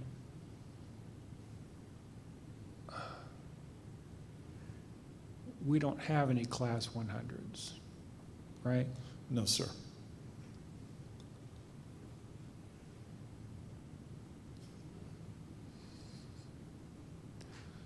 Okay, so if somebody was in class 100 and the cap's 126, next year they would get their cost of living increase, which would take it from 126 to whatever, 130, but they would not receive the merit. That's increase. right. But also understand, there are years we don't have cost of living. So if you have not hit your cap and you get a performance evaluation, You can have the you increase. can get that Yeah. at that point. What have you done? I know you're asking for this specifically, but what have you done is with the pay plans for everybody who's not a director? That's what we're working on right now. We've met with most of the departments with respect to their staffing side. We've gone through a lot of work. The departments have gone through a lot of work in compiling the statistical information that shows their workloads and things like that. So we're going to do that evaluation. And then I've already done, in preparation to this, or last year I should say, I did an evaluation of all staff's levels of compensation, taking into consideration the increase in minimum wage, getting ready to go to $12 Sure. an hour. And with that in mind, having an idea that we wanted to maintain a buffer between our lowest paid wage and that minimum wage, so that we wanted to be able to be attractive to individuals that may want to come to work for us in that respect. So that part is already in place.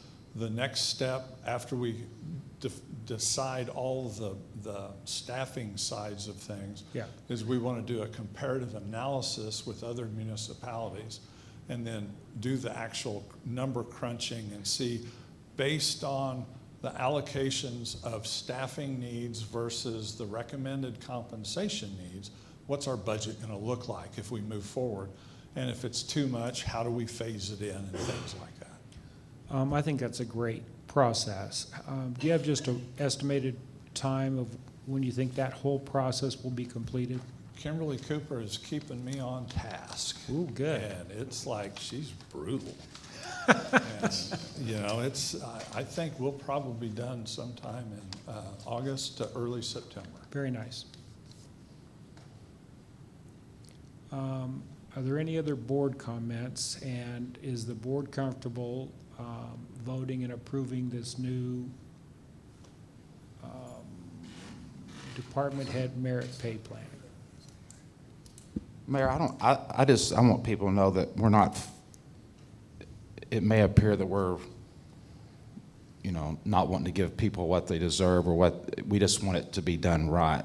And some things that have happened in the past that appear to be fishy. I mean, I know for myself, I had a very unprofessional experience with the survey process. But it ain't about keeping people from having what they deserve. It's about doing it the right way. Sure. Should I read this later, or does it matter at this point? If you'd like, give an introduction to it first. Okay, so I was at church Sunday. I sat in the second row every Sunday, and an usher come down and handed me a stack of envelopes for the entire board and the mayor. And she said, a concerned citizen wanted me to give this to you and to pass along to the board, so I'll just read it real quick. Dear Alderman and Mayor, this letter is to request that you please move forward to the original promise made to our employees at the City of Branson, having a salary survey completed for all employees by an outside firm, not just a few departments that were selected. Also, we would like you to vote no to increase pay raises for department heads as requested on the agenda at this time until a salary survey has been completed by an outside firm as promised. It appears that the establishment is still telling you what they want you to hear, resulting in continued issues for employees. It is our opinion, City of Branson employees need a way to voice their concerns anonymously to the board so they may not be discriminated against once an issue has been brought to light. Signed, concerned citizen. But to Cody's point, this is not about, we're not voting on giving pay raises, so I think there was some confusion there, but anyhow. So Jen, just for clarity. Sure. You're asking this board to go through this approval process. This does not address anybody getting a pay raise, No, sir. right? This No. is simply putting into writing something the board is approving that is currently taking place today. So we're just taking what's taking place today and making it legit. That's right. Do you agree with that, Lisa? Do you have any input? Well, if it's not board approved, it's not established. What does that mean? Until it's board approved, it's not established. So this, you can say it's in place. Yes, it's in place, but it was never approved by the board, so it's not really in place until it's approved by the board. I'm not talking in circles, but I can't say that it's in place because without board approval, it's truly not in place. And so, yes, it's established, it's a practice, but is it a board-approved practice? And Jim Meadows can address that requirement and how that would work and where we're at, but. Jim, do you have anything you'd like to share with us?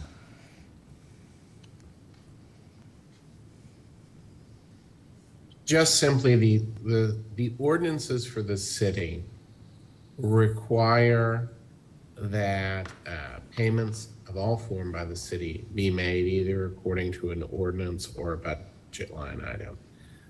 We think based off of that, the better practice is for these positions that payment should be made according to a salary schedule that has been improved by the board and integrated into the board's annual budget approvals. Unfortunately, that did not happen for the last few years. We'd like to correct that now to get everything back on the right footing so the board can then make the adjustments it sees necessary as part of a comprehensive salary review procedure. The reason Lisa feels like she's kind of talking in circles about this is it is difficult to say that the salaries at these current levels were approved when they weren't approved by a board vote, yet they were approved by the authorization of a city officer. So in some senses they were approved and in some senses they were not. And we would like to take care of all of that problem tonight by just getting them all on one approved salary schedule moving forward. And now, unfortunately, I'm also talking in circles. Okay. I believe I hear what you're saying. Mr. Mayor? Yes. I have one You question bet. for Jan, please. How were the classes selected? The classes were selected based on an evaluation of various municipalities and how they ranked. They didn't have the numbering system like that, but this was the general pay scales from multiple municipalities that I observed and my staff had observed. We just simply implemented those like that. Are they an exact replication of every municipality? No. But generally speaking, the police chief and the city attorney are highest on the scale, and then there's midterm directors, and then it's crazy, but the HR director is usually at the bottom. So Crazy. And you're the one that runs the whole thing. That is crazy. Okay, so Jim, in summary, these are approved. Lisa, I'd like to get these back in our budget books. But they definitely will be back in the budget book along with all categories and pay plans for all employees. And so, Jim, by approving this tonight, then as this body moves forward in the next year, couple of years, before these can be adjusted, they would require board approval. That's in the form They of a should be question. approved by the board in some sort of an ordinance or the budget book, correct?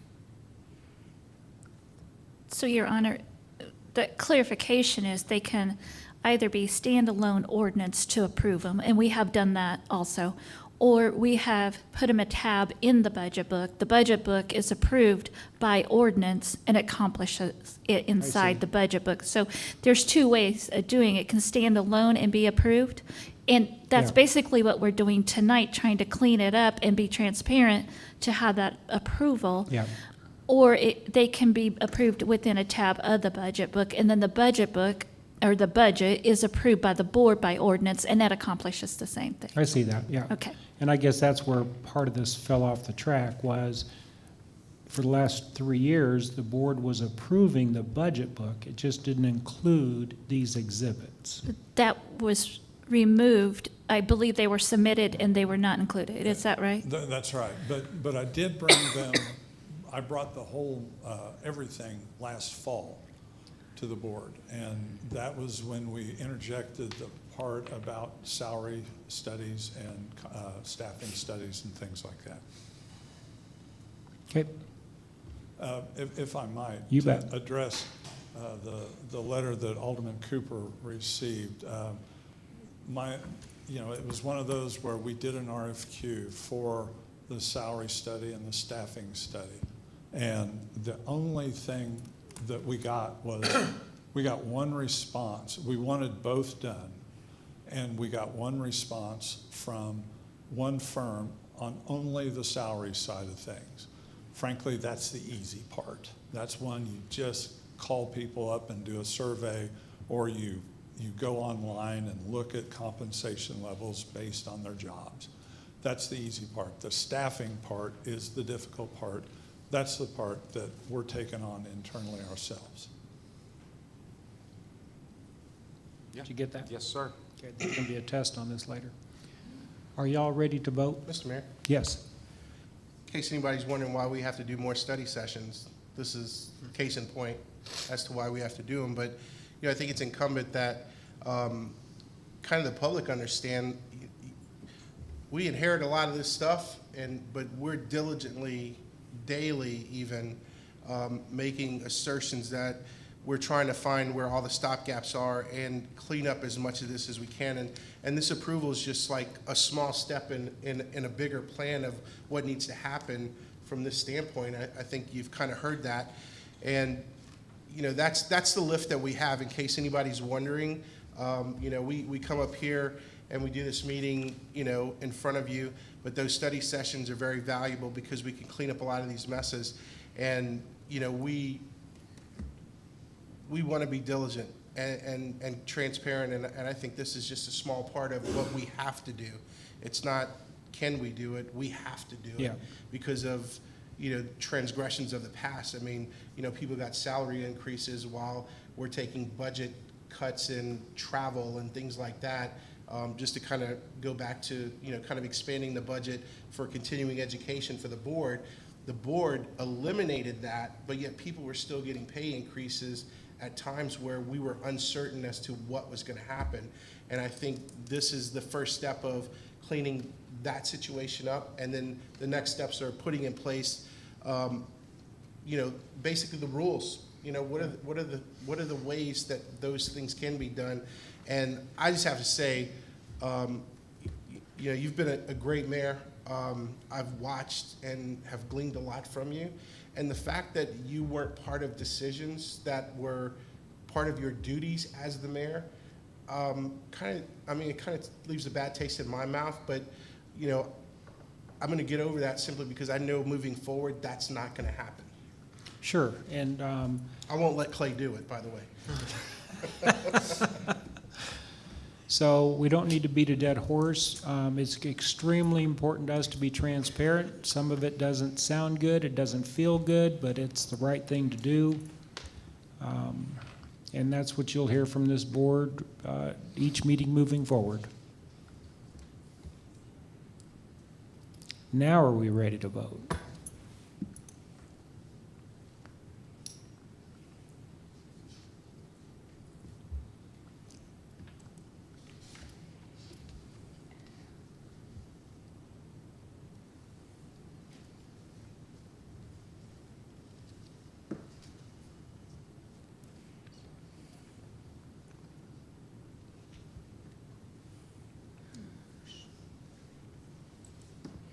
That motion carries 6-0. Thank you. Thank you, Jan. Thank you, Jan. Appreciate it.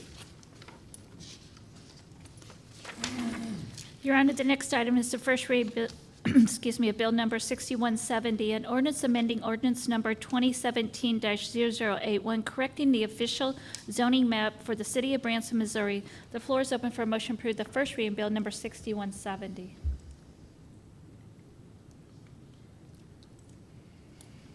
We have a motion and a second. We'll get a staff report from Mike Woods.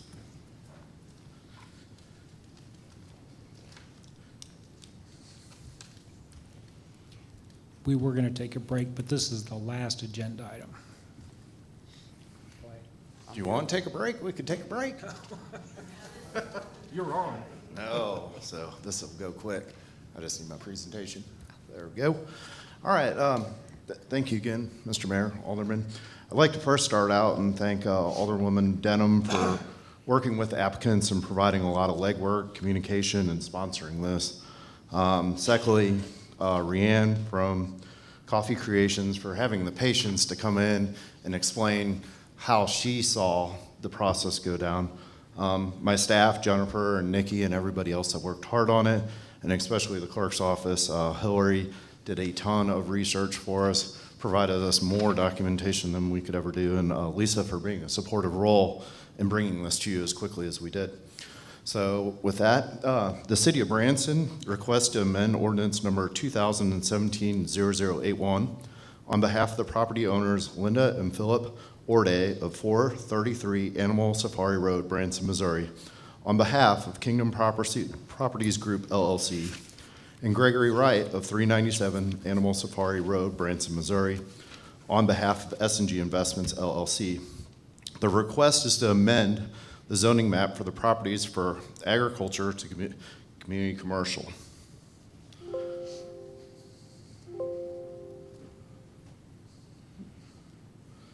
All right, as we've been doing recently, from downtown, if you travel west along 76 to Gretna Road or 165 near Domino's, because I'm going to put food locations because that helps, south on there to Animal Safari Road.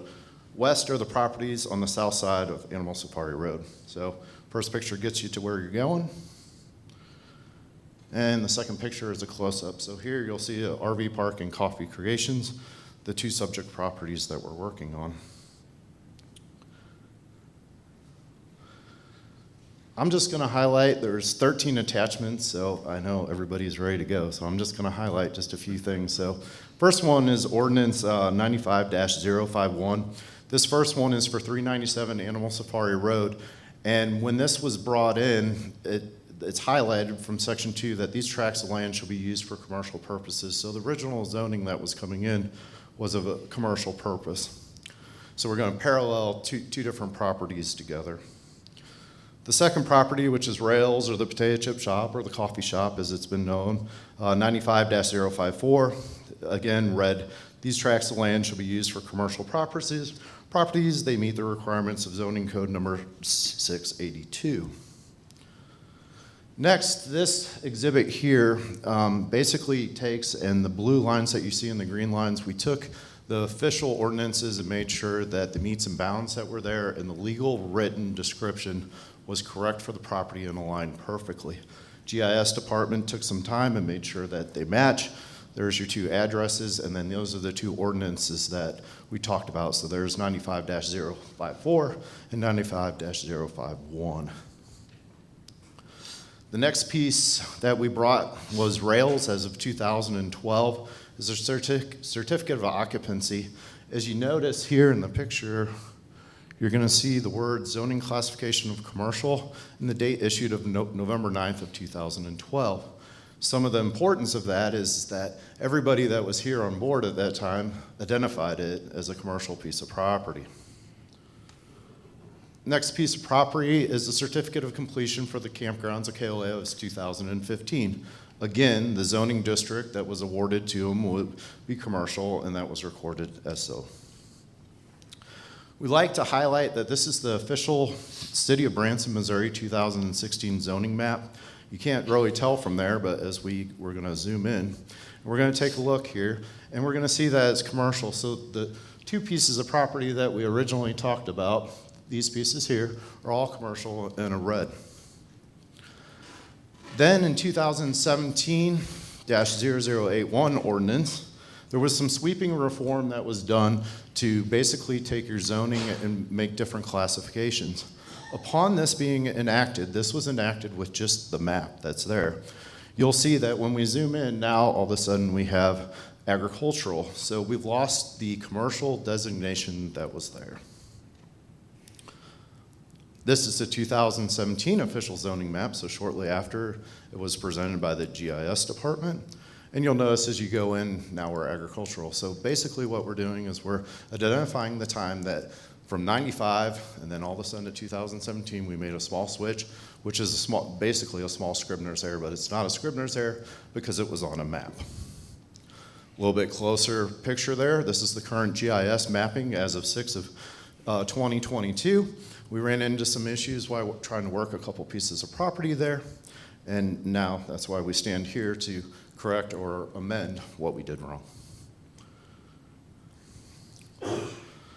All the property owners have signed owner's acknowledgement, warranty deeds have been provided, and legal descriptions have all been double verified. This is the exhibit that's going to attach to it, only affecting the map with these two properties. It has been determined that these two particular parcels were erroneously mapped as agriculture in ordinance 2017-0081, whereas they were originally zoned as commercial when they were annexed into the city in 1995. Property at 397 is approximately 32.2 acres campground supplemented with retail and operations complementing the business. 433 is 1.1 acres and they're roasting coffee packaged beans with future plans to exchange into a coffee shop. Staff recommends that this change gets voted through. We are happy to answer any questions. And again, I want to say thank you to everyone with the hours and hours of work it is to dig through and go back to 1995. So if you rewind to where you were in 1995, I was still in high school. So Mike, just in summary, what you clearly presented was these properties, their initial intent, their zoning was commercial. As we updated a map, it was marked as agricultural. All you're asking is for us to, this board to acknowledge, yes, it is commercial and it should be designated on the map as commercial. Is that correct? That is correct. I don't want to get off the subject, but what do you know about those three properties? I do not. They weren't subject properties that were there. We could go backwards real quick. No. I'm sorry. If you want, we can go No. to here. So they're outside. They're outside the city limits. So that's where 95 was the annexation. Oh, good. So when we annex them in, just kidding. Cody, did you have something you want to share? Michael, I was just curious if you could maybe explain, mostly for me, but maybe for somebody else, what the significance of that is. Like, you know, Okay. if it was originally commercial, got erroneously switched to agriculture, just tell us what the significance of that is. And Absolutely. So the significance is then you go backwards to agriculture. So you're running, for instance, in this situation, you're running your business and your zoning has changed and now you want to make a small change, a small remodel to it, and you maybe want to change your use just a little bit. Well, under agricultural, you can't do that. Under community commercial, absolutely you can do that. So basically it's like binding or tying your hands from going forward to the direction that you want. Normally when something comes in, comes in as agricultural and then you define where you're going to go. It came in as commercial, and then as time went by, as they were cleaning up maps and trying to actually do a really good thing, it just happened that there was some oversight. and this basically would have, you know, prohibited them from, like you said, being able to do something with their property that was always commercial, if they wanted to do something in the future. So That's correct. So they were operating basically the whole time as non-conformance that was there under agricultural. And then when you go to do something, we're looking at the map saying, well, what is your designation? Is this what the community wanted? Does this match where it is? And then you would make small changes to get to that point. But they were basically stripped of what was already there. Sure.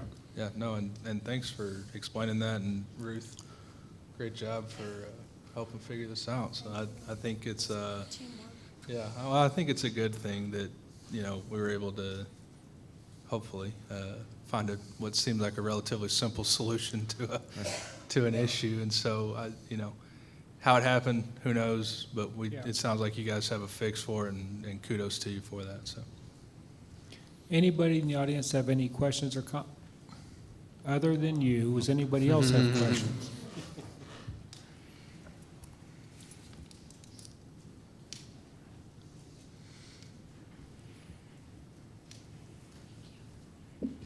Hi, I'm Rayanne. I'm the director at Cedar Creek Coffee and Coffee Creations, and I just want to cry right now. I want to say thank you so much.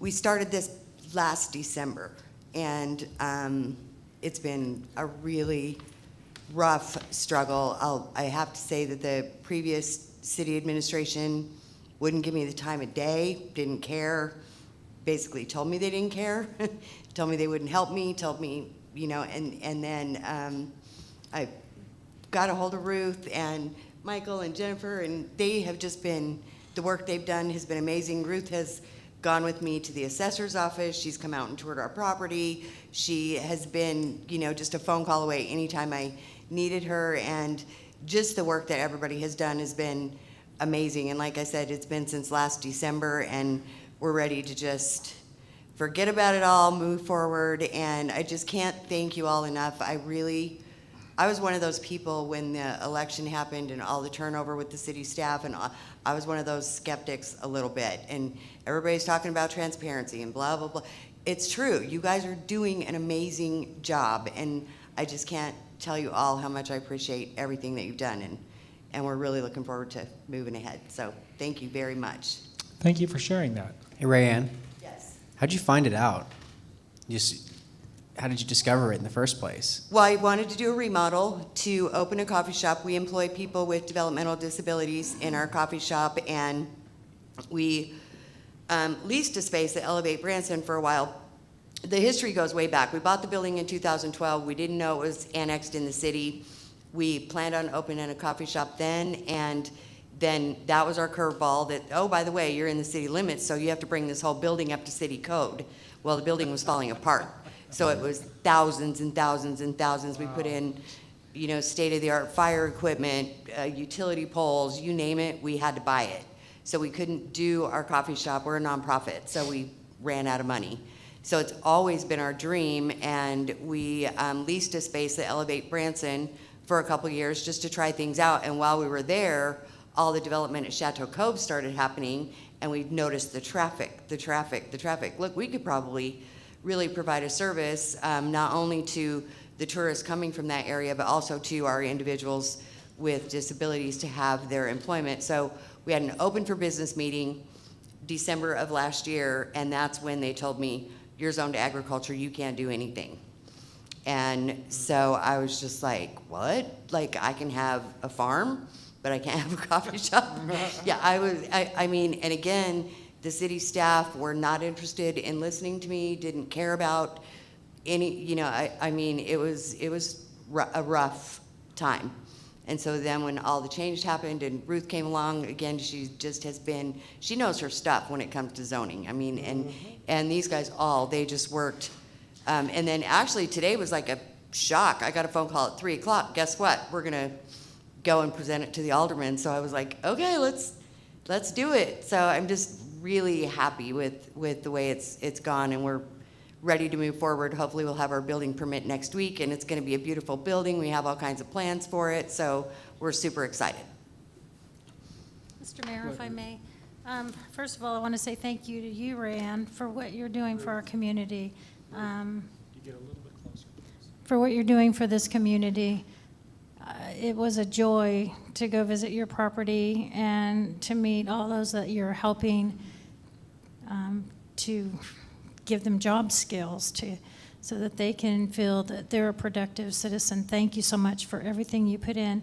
And also, this Mike, Jennifer, Nikki, you are a joy to work with. You guys just reach out, and you're actually, that department is just wonderful to work with, the planning department. So thank you so much for what you do for our community as well. And Lisa and everyone, thank you for it was teamwork, joint effort, and it was accomplished. So Yeah. Thank you for what you do. Rand, thank you for the kind words. Thank you.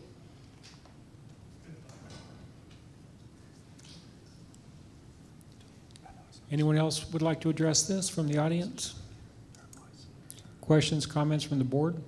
Mr. Mayor, I have one more thing. Hey, Michael, I've got a question for you. So, does this involve something that's been discussed in the past, which was sort of a change from simple zoning. In other words, it used to be commercial, now we have community commercial and neighborhood commercial. Is that possibly the reason why this oversight took place? I don't think so. I can't speak for them, why it happened, or, they had, my understanding is a consultant helped them make the maps and clean things up, and maybe there wasn't the right acknowledgement there. Again, that's why we went through so many pain steps to make sure that all the owners that were involved in this, all the signatures were correct, all the legals were correct, because you basically did a sweeping reform with a map, not a legal description. So at no time did it ever change by a legal description to agriculture, if that makes sense. And Sure. so that's what we're cleaning up. Well, I guess in my fear is there any other spots? I sure hope not. We'll find out when they want to make a construction change. Mike, I take my hat off to you and your team. Yes. Thank you, Ruth, very much for making this happen. Any other questions, comments from the board? If not, let's vote.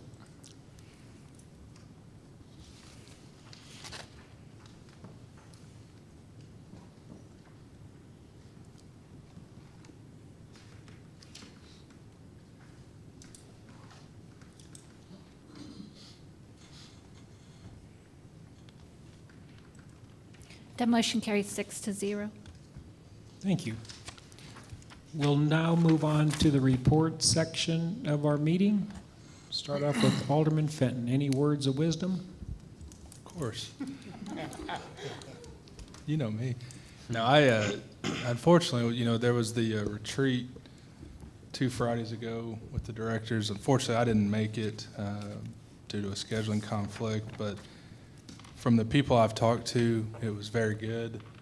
It was a very positive experience, being able to get together and put heads together and discuss, current things and kind of the future of the city. And so, regrettably, I didn't get to make it, but my understanding is there's maybe a second opportunity here in the fall. So, but I just think that's great that everybody's, just like on this, you had several departments, elected official, getting together, figuring this out, finding a solution instead of saying, no, we can't do this, and no, here's this roadblock, and here's this red tape.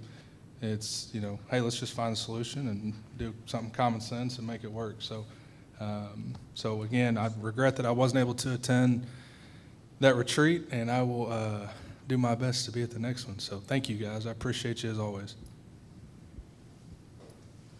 Yes, I would like to sponsor an amendment to our existing sign code. Under 94-137, we have permitted temporary signage, and it deals with the elections in subsection D2. And I'm not asking to make any change. I'm just asking to add an additional paragraph, which I would, if the board is comfortable and our mayor is comfortable, to put it on our next agenda so we can stay in timing with our elections. But our current election allows for signs to be up but be removed 2 days after the election. So if I'm not mistaken, I believe it would be August 4th when the signs would need to come back down, and then it would be down for almost a month because they go up 2 months, 60 days before the next election. So if we have someone that is running in a primary and they win, they would have to take their signs down in City of Branson city limits and then put them all back up 60 days before the November election, which would really make it difficult. If you've ever had to put a couple of signs in these rocky grounds, you'd understand. And if I may just read the paragraph. Any candidate who has won an August primary election, whose name will then appear on the subsequent November ballot, shall not be required to remove their campaign signs until 2 days following the November election. So I'm sorry. So basically, if I'm reading that totally makes sense to me. Because if you win the primary, you got to take them down, and then like 28 days later or something, you go put them all back up. Yes. So whoever loses that primary, that stays in effect, they got to come down. But if you win that primary and you're going to be on the next ballot, then they would be allowed to keep their signs in the ground. Yes, that's correct. I would support that. Lisa, would you help us make that happen? I will. I just have one question for clarification through Michael. Does that have to go through planning, or can it be done an amendment directly through this board?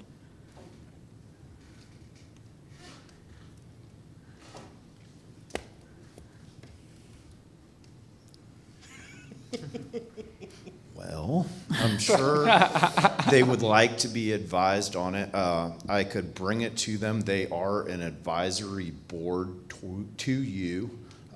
You're basically gaining support by getting staff, you get staff support, then you get planning commission support, and then it comes to you as the ultimate say. So you're the ultimate there. We can present it. The only downfall of that would be timing, because we're not planning on having a meeting, and it would have had to been put in already. So you're not planning on having a July meeting? That's correct. Okay. But it's not required. It It's is not. not It is not. required. I was asking if it was a required, and it's not a requirement of the planning. That's So definitely can inform the planning commission after the fact, or. But It's the we can board's move that decision, forward. correct, Other right. They are an advisory committee to you, no different than maybe the HR staff or so on and so on.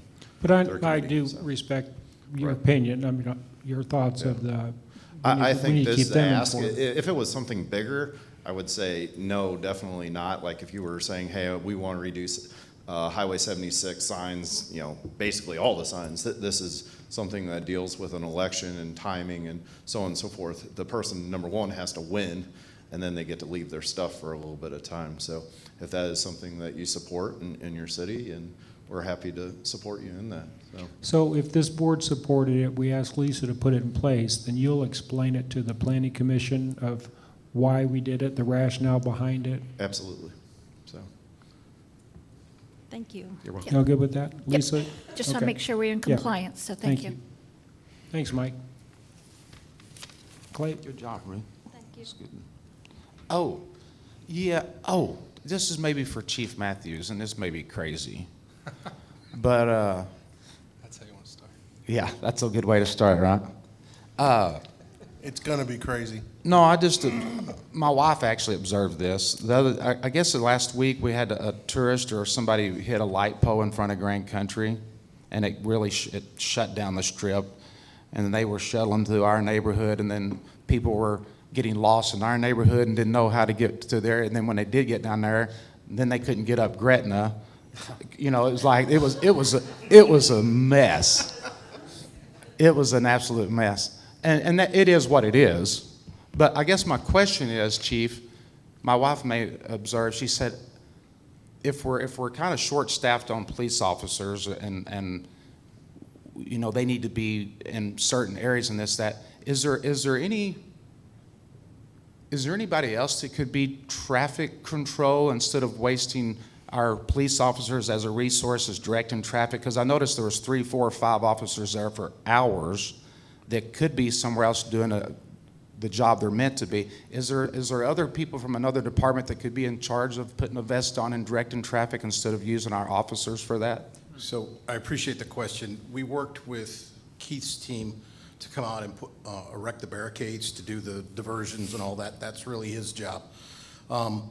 We do have people, if you will notice, there was one police car out there that said civilian. That's our police service assistant, who's a civilian, who was out there helping us. But once the emergency was done, a lot of it ran by itself. Chief Martin actually has a CERT team who has training to help along some of those lines, who are volunteers.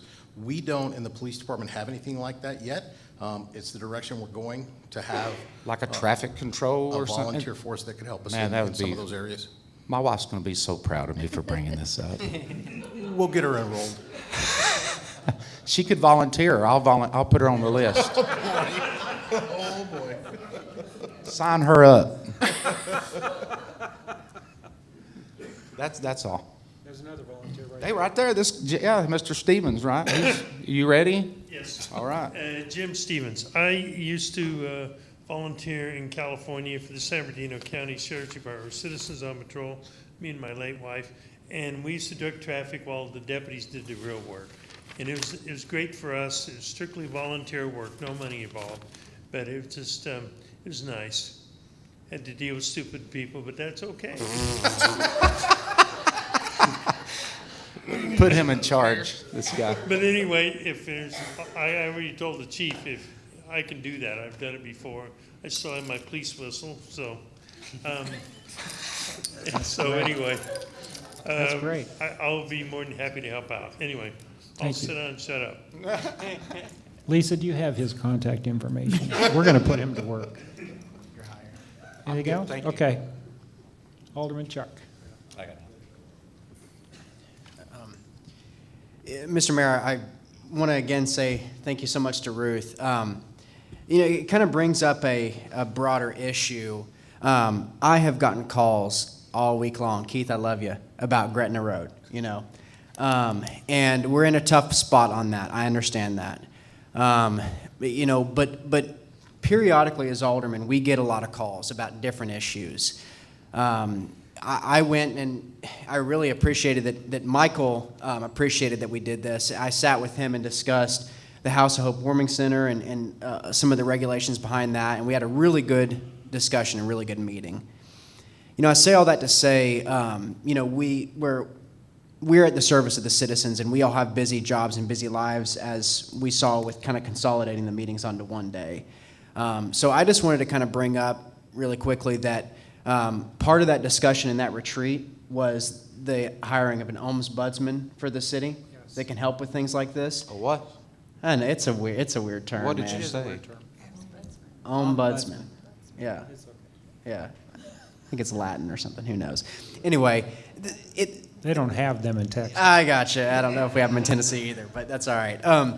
It would be so helpful to have a position like that because, I think as aldermen, we're also always considering, we don't want to be the one who always brings something up, even if it's great stuff, or we don't want to kind of think about it as like our political capital with this department or that department. If we had someone who it's their job to take our calls all the time and it's their job to sort of do that, boy, that would help out so much as we get calls almost every day. Not that we would stop getting those calls. We would just say, okay, I'm going to take that to our own ombudsman, and they can kind of take care of that.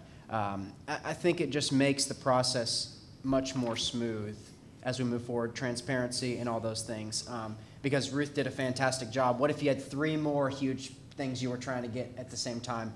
So, yeah, it's a great idea that you kind of had put forward, Mr. Mayor. And as we continue to look where we can add positions to the city, I think that's a really good one. So, Thank you. Mayor? Yes. Jan has a comment on that. okay. I'm regretting not taking that vote. Me too. With respect to the ombudsman, that's generally a collegial term. We are looking at making it a little simpler and calling it a customer advocate. There you go. One of the other things that I also want to point out is that Kendall is going to identify a position in his department. We currently have a plans reviewer for utilities. So that's far more of a technical process versus a procedural process that we see the customer advocate. So Kendall is going to upgrade that position to be more of a technical advocate, if you will. So that person can help individuals, organizations, companies, that kind of thing through the technical side of with respect to the utilities and engaging that with the city as well. So you're going to get a double dose. That's excellent. Thank you. That's great. Because I think as we talk about adding positions, it would be great if we could actually transfer over, so to speak, Yeah. Yeah. Excellent. Fantastic, Jan. Alder Ralph. I can go now? Wow. So, I don't know, I kind of mentioned transparency and we talked about it tonight, but I want to talk about right action.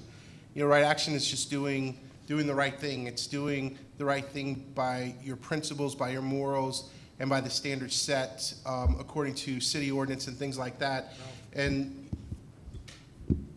you know, Ruth's display of what she did, and it's kind of funny because, Cody, I didn't get to make the retreat also because we had a family event that took me out of state. But I was able to kind of converse with Ruth on that and really like how she dug in. And to that, Ruth and I have kind of double teamed some guys and you know, Mike and Keith and Kendall, and you know, Keith graciously even took a call on his vacation, and we really appreciated that.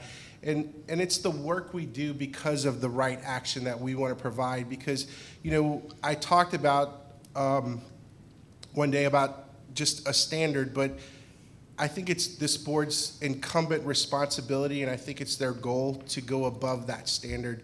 We want to exceed your expectation, and I think what's happening is that the cooperation with the different department heads is starting to feel that, and they are going above and beyond. And this particular case that we voted on tonight with Rayanne is incumbent on that, because she had one experience, and literally 6 months later, she's having a completely different experience that, I mean, made her speak highly of the people on this board and the people that she worked with.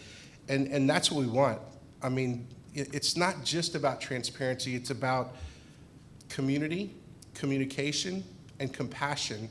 And that's what you've seen here tonight. And you will see more of that moving forward, and I think through all of City Hall. So thank you all.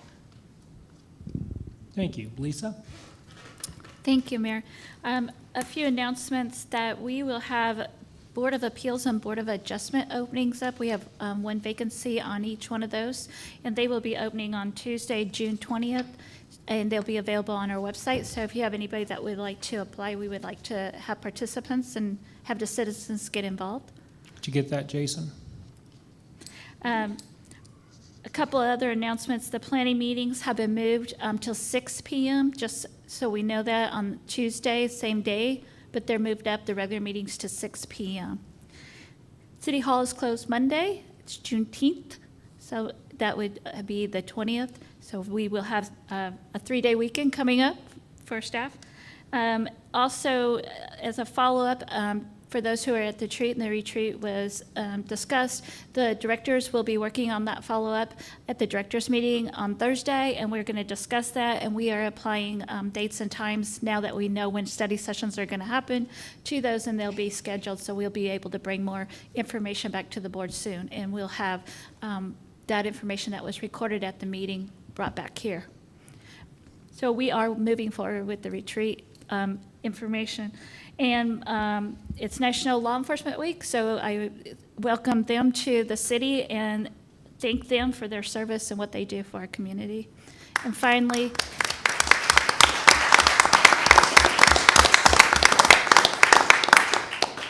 I would be not good to say Happy Father's Day to all the fathers, because that would be this weekend also. So thank you.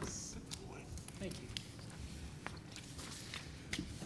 I only have a few comments, and Rayanne, I'll tell you, right after the election, what I heard from some in town was the city hall is in chaos, absolute chaos. There's no city administrator, there's no finance director, we have an interim attorney, assistant city administrator's gone, and so it's just, city hall's a mess. And I've never felt that. I know going through a transition is normal, natural, you go through the process.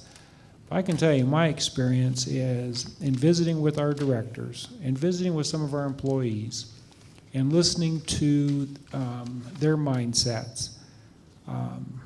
I can tell you, I have never seen more smiles in City Hall than I've seen recently. The communication seems to be getting better all the time. But to hear what you had to say tonight, that really meant a lot, because I know there were some out there that didn't know what was going on. They were just making assumptions. But the fact that you had similar feelings, but then after you actually experienced the new City Hall what the results were for you. So I really appreciate you coming in and sharing that.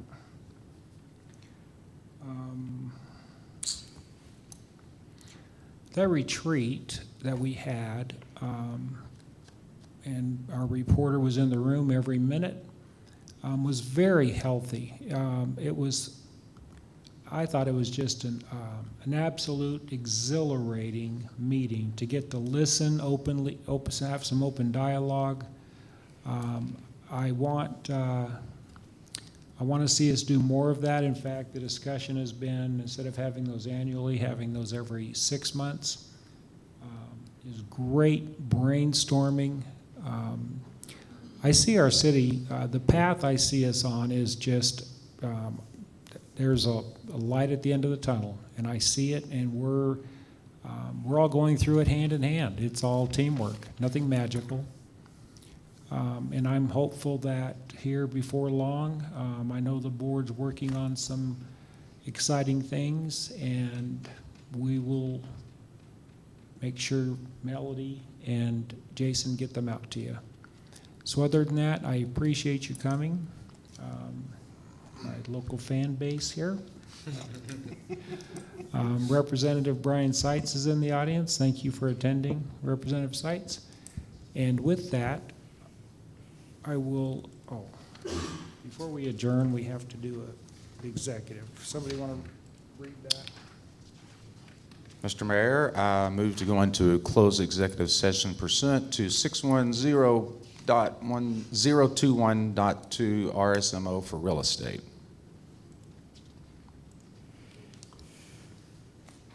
And Ralph, is that your second? Yes. We have a motion and a second. Please vote.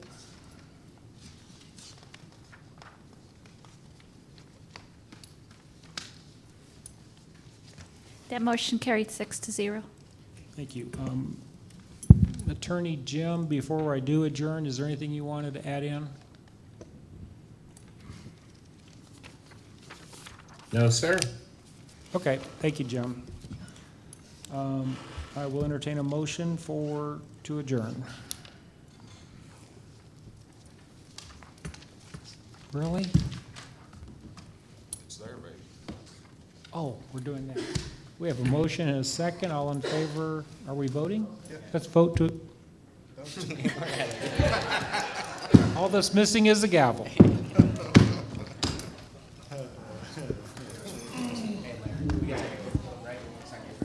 Yeah.